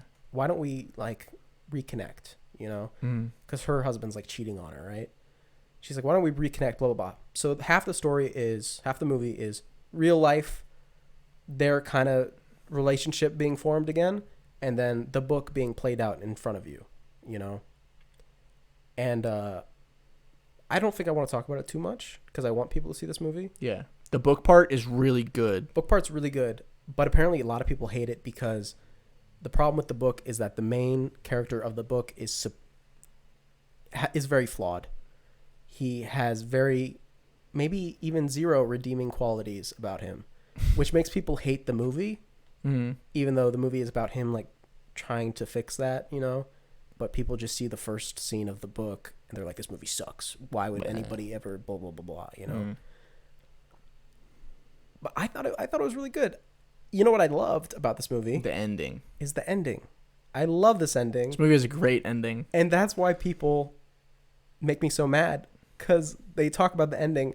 They're like, the ending's so stupid. I don't get it. And I was like, oh. Dummies. It's like, we never find out if ... I'm like, you do. You do find out about ... You just have a problem with your brain. You just have a problem. But Amy Adams playing the not nice person in this film. I know, that's like playing a bit of a bitch rare in this one. Occurrence. And not like underdog. Right. It's a nice turn from her. Honestly, I think it's really good that it was her. I can't think of another actress who I'm like, I wish it was this actress. I'm so glad that it was Amy Adams in this, because she has an edge that I didn't quite know about, but her look isn't so like aggressive or soft. She's kind of got like a middle of the road. It can go either way. So just her look in this film, I just thought was superb. You know, I love her. She's so great. She's so great at everything. You know what isn't great? Justice League from 2017. Okay. Justice League. This movie sucks. Amy Adams rocks. I will add one more thing. Looking forward to the Snyder Cut to see Amy Adams once again. Hopefully more Amy Adams. Hopefully. Hopefully. But now we're going to get a little different from 2018. 2018. It feels like it was longer ago than 2018. I know. That's because 2020 has been so long. It has been. 2018, we're talking about HBO limited series. Sharp Objects. Which was a book by Gillian Flynn, who did Gone Girl, right? I'm pretty sure about that. Not the man ask. So it's another adaptation of that kind of stuff. And it's a drama mostly, but it's kind of like a thriller mystery. Definitely lots of mystery. Lots of mystery. There's drama, mystery, thriller. Yeah. A Dramistiller. Dramistiller. Yeah. Amy Adams is like a reporter. There's been shit going down in her hometown, girls going missing. So her editor's like, "Hey, go back to your hometown." Calhoun? No, because I thought it was Calhoun Day. Oh, yeah. So, dang. I don't think it's important. It is important to me. You keep going. Okay. Keep going. But he's like, "Hey, go down to your hometown and report on this. This could be like a huge story. You could break this. You know, you could get a lot of fame for this." Is kind of how he puts it to her. Yeah. She goes back. She really doesn't. She's got a lot of baggage. Again, mystery thriller. I don't want to get too into it because if you know the mystery, it takes a lot out of it. But basically, everyone's kind of puts you on edge, you know. Wind Gap, yeah. Wind Gap, Missouri. It puts everybody on edge. Everybody is kind of treating her like they would an outsider. You know, it's one of those small towns like, oh, this is our town. We don't need you coming in here. But she's like, I live here. And they're like, oh, okay. Yeah. And she's not investigating. She's not like a detective. Mm. There is a detective, but that's not her. But she's just reporting on what's going on, how the town feels. And she's making it like a big project. This isn't a single column. This is like a full report, you know. And eventually she figures out what's going on, and she, you know, that affects her relationship with her family back home, and things happen, and then the show is over, and then Led Zeppelin plays. Led Zeppy. Yeah. That was great though, because they kept building up to it throughout the whole series, and at the end it finally finishes the song. It's great.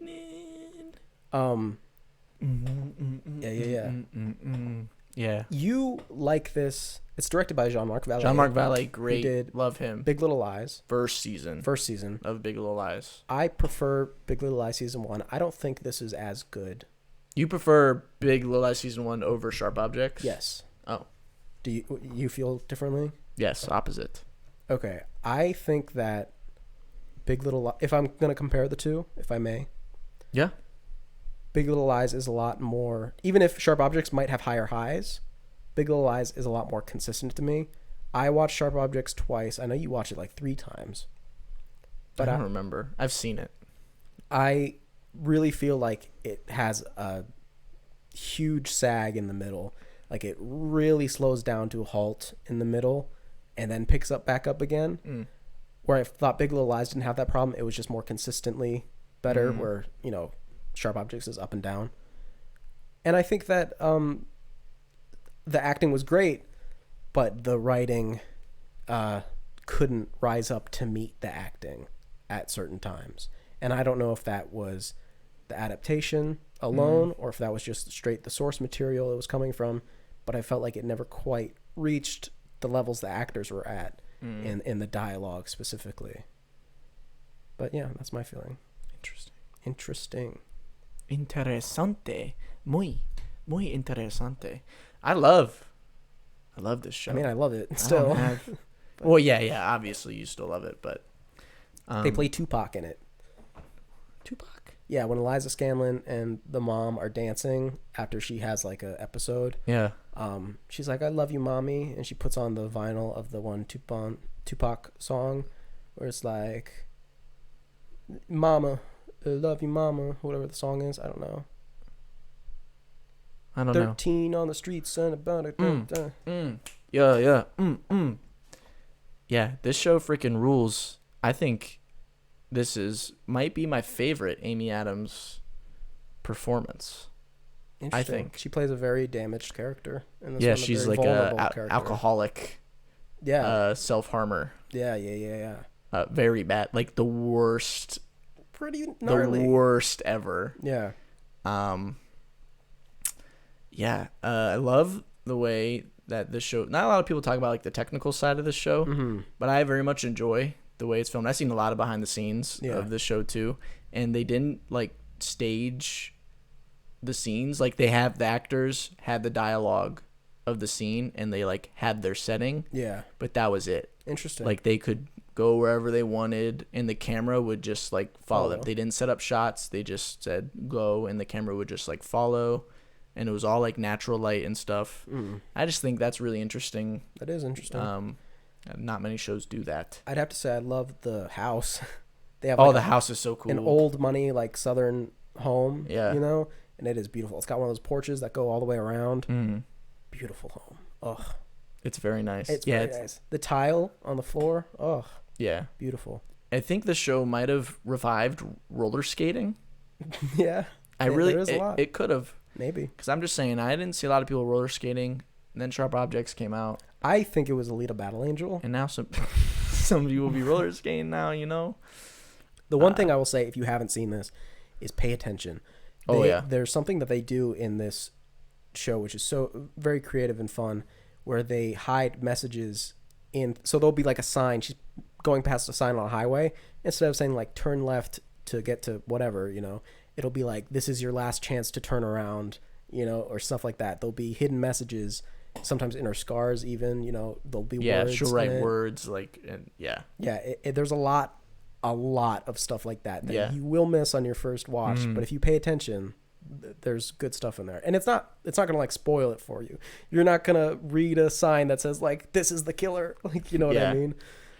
But there's fun stuff to be seen. It's just an added layer for paying attention, a little reward. Yeah. And I guess now we were talking about murder mysteries, or this is probably my favorite murder mystery thing since I'm not super into it, but this show really brought me into it. Very cool. So Death on the Nile's got nothing. We'll see. On Sharp Objects. I ain't read it. We're up to our last one. The newest thing. Vice. I watched Vice grip. I watched 20 minutes of this like a year ago, and I've only just now went back and finished it because of the show. Just want to put that out there. I don't know. Do you want to go first? I don't like this movie. Thank God. This is maybe the most annoying movie I've ever seen. It's like a annoying. Middle schooler edited this movie. Bro, that was my first thought. I was like, who if I had $1. Yeah. If I had $1 for every freeze frame, dude, catch me in Guatemala. You're not the Irishman, okay? If I had $1 for every line from Macbeth, I'd have like $20. It's mostly the freeze. Okay, see, sometimes there are freeze frames that made sense, and there were freeze frames that like didn't make sense. The stupid credits roll halfway through was. I thought that was funny. They were like, Dick Cheney went on and lived a happy life with his wife. See, that was funny, but I thought the credits roll was like too much. Oh, to me, I was just like, okay. Well, I was hoping it would cut off and be like, just fucking kidding. Like at the beginning. Oh, yeah. But it went on for like a second. Yeah, I know. It like the credits rolled for a long time, and I was like, okay, I know this one was only like 45 minutes in. I thought it was a little bit annoying. Anytime they decide to splice in like real footage and stuff like that at like the strangest times, and I was just like, this is totally messing up with like the tone and the pacing. So it's like they just didn't know how to connect these things. So they're like, how do we connect scenes that are like years apart? And somebody was just like, just throw up, and there we go. Just throw up. Throw up on the keyboard, and whatever happens. I don't know if that people didn't like this movie, right?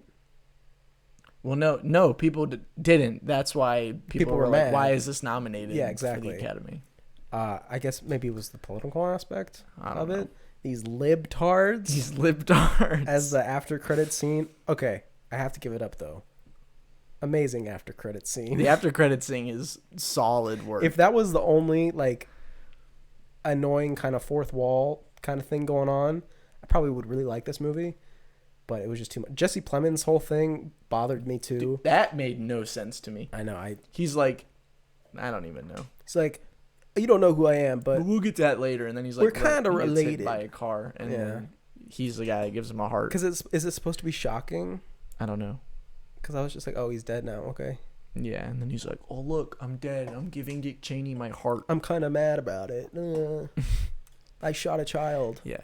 There is one thing about this movie.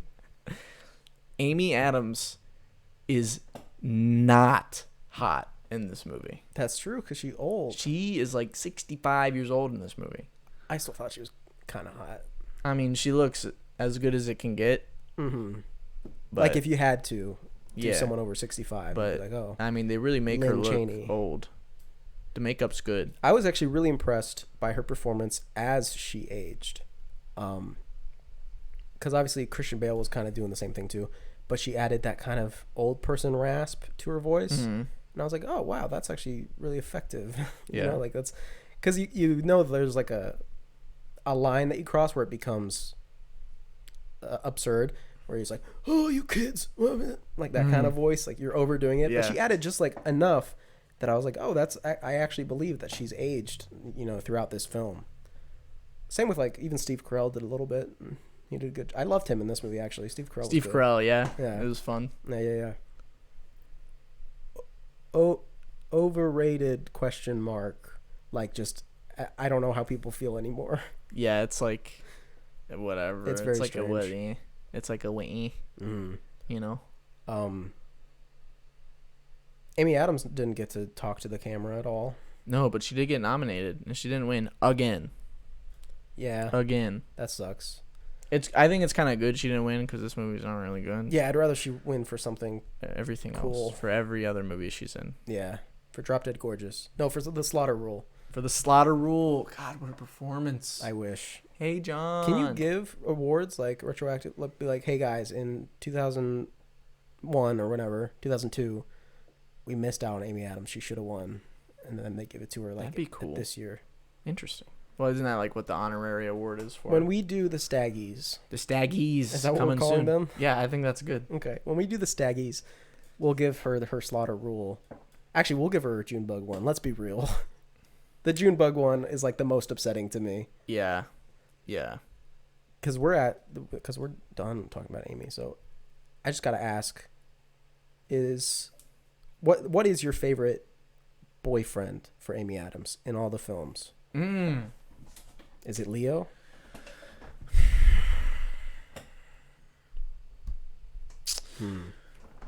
Justin Timberlake's pretty good. You already know mine. It was the detective guy from Sharp Objects. I love them together. I think I'm going to go with Justin Timberlake just because they're like super hot power couple. Ah, gotcha. And I really like baseball. You do like baseball. So, yeah, Justin Timberlake and Amy Adams. What's up? Okay, you guys heard it. Justin Timberlake, divorce. Amy Adams, I don't know if she's married, but if you are, divorce. So you can be together. Damn right. We'll do it on the show. We can get a... Let's go. Marilyn will be the, the person. Yeah, the person. Is she ordained? She's an ordained minister, absolutely. That's amazing. Marilyn, you're so talented. Was that before or after she died? After. Probably during. During? During her death. We're done with Amy Adams. Do you have anything at all that you'd want to... I mean, I know she's not here, but is there anything you want to say to Amy? Amy Adams, you're a queen. You're a treasure. You are everything that... where everyone else falls short, you rise up to the occasion.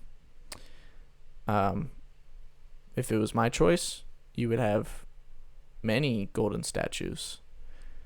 I love you. Okay.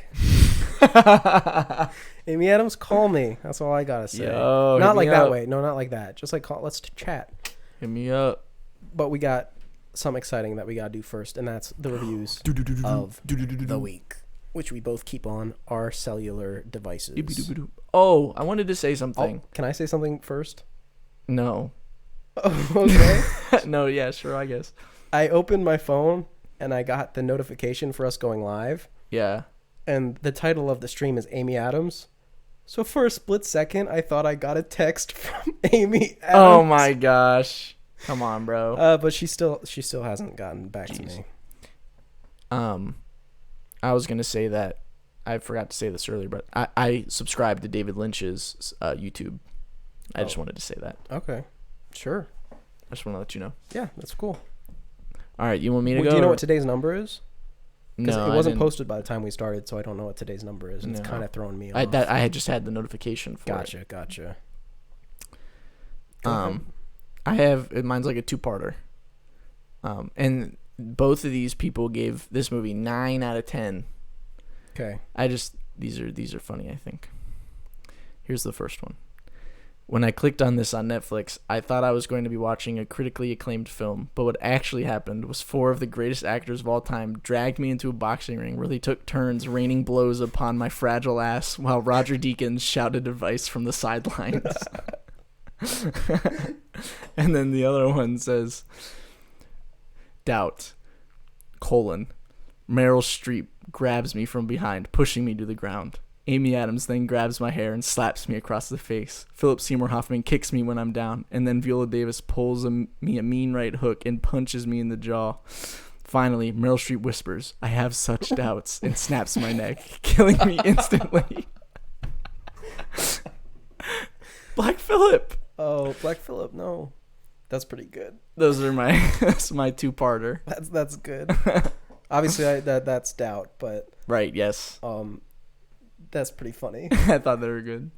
Mine, I'll just 1 out of 10. 100% pure junk. This 100%. film should be mandatory watching for why you should carry a gun. Oh. Okay, liberals, don't freak out. I'm not going to bore you with big 50-cent BS words because I'm not trying to outdo others in here writing a review of this movie. Let me just cut to the chase. Borning.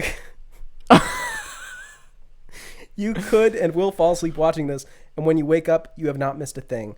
The director just loses everyone with the way he tried to piece this crap together. The ending, well, it will be the 2 hours lost in your life watching this 100% pure junk. Borning. Borning. Oh, man, I don't know. I cut out the parts that would release who it is. I can read a little bit more if you want. Yeah. By far the worst movie I've watched. It has no action, no plot, no nothing. I was waiting 2 hours to see at least if blank, and the movie stops without knowing if blank. Total waste of time. Please don't watch. So the movie stops before they figure out the ending. What does that sound like to you? I don't know. You're making me feel stupid. You are a little stupid. The movie stopped. We don't know what happened to her. Did the people do the thing? The movie stopped. I don't know.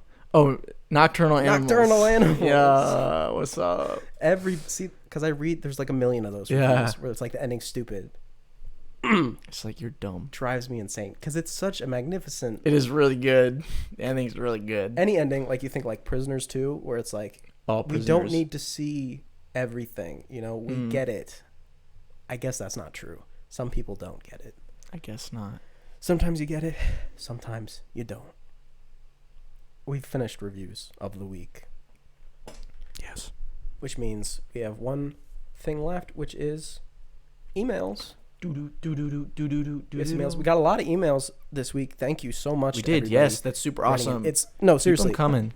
It is really, really cool that you guys can. I hope that you will like our answers. First, we have coming in celebration, in quotes, of Dwayne Johnson once again being the highest paid actor of the year. I was curious what you both think are some of the best moments in The Rock's entertainment career. What do you think? Okay, so I wasn't huge into WWE. Okay, sure. But I love the meme from WWE where it's like a super mega close-up on The Rock, and he's holding a microphone like this, and he's got like shades on or something, and he's just like, "Shut up, bitch!" I've never seen that. You haven't seen that? No. I'll have to show you. It's so funny. I did watch a bit of when The Rock and Batista were both still like wrestlers. I remember because his whole thing was he would do the mic like that and he would say, "Do you smell what The Rock is cooking?" Right? That was like his thing. Yeah. And I don't know. I remember that being really entertaining. I remember there was a video game we had, which was like a WWE. I think it was SmackDown versus Raw. Oh, right? yeah. And I would always play as The Rock, and I would make my opponent a woman, and I would just beat the shit out of them. Bro! What? Are you okay? It was so much fun because they had like the little figures where it's like it was this each segment of the body, so it was like the arms in the corner was like an icon. So you'd start green, and then as your body parts got injured, it would turn to like yellow to orange to red. Yeah. So I would just beat them until they were entirely red. Oh my gosh, break bro. all their bones. Are you okay? Just bam. Listen, Oh, it was so much fun. I don't know if that counts. the FBI, you are allowed to use this footage to incriminate my colleague. No, because the game, I don't remember if it was like this or if I made it this way, but I remember thinking it's like who's the weakest opponent, so I would choose the smallest girl who had like the worst stats, so I could just because I wasn't good at the game, I guess, so I could actually do it and just demolish them. And I don't know why the game let you do that. I feel like that's what we should be addressing. Why does the game let you pick a man and just beat the shit out of a woman for hours? Because by the way, it doesn't stop until you pin them. So if you just want to keep punching them and like diving on them, you totally can. The game does not stop you, bro. And eventually, once you can damage them so much that once you knock them out, they'll be down for like minutes, and you have to wait for them to get up. Bro, all right. Other than that, I think the peak of his career is the Fast and Furious franchise. When he steps in Fast 5, it's game over. Do you like his comedy work, like Moana and Jumanji? Like specifically him, not just the movies in general, but I think he can be pretty funny. I think he's pretty funny. Yeah. He can be pretty funny. I unironically remember liking The Game Plan. The Game Plan. I thought it was good. Let's go. And of course, The Scorpion King. Well, Like The Mummy Returns and The Scorpion King movie, I believe there was. Those are also some highlights. But mostly SmackDown versus Raw. Of course. For me. Yeah. SmackDown v Raw. Fast and Furious.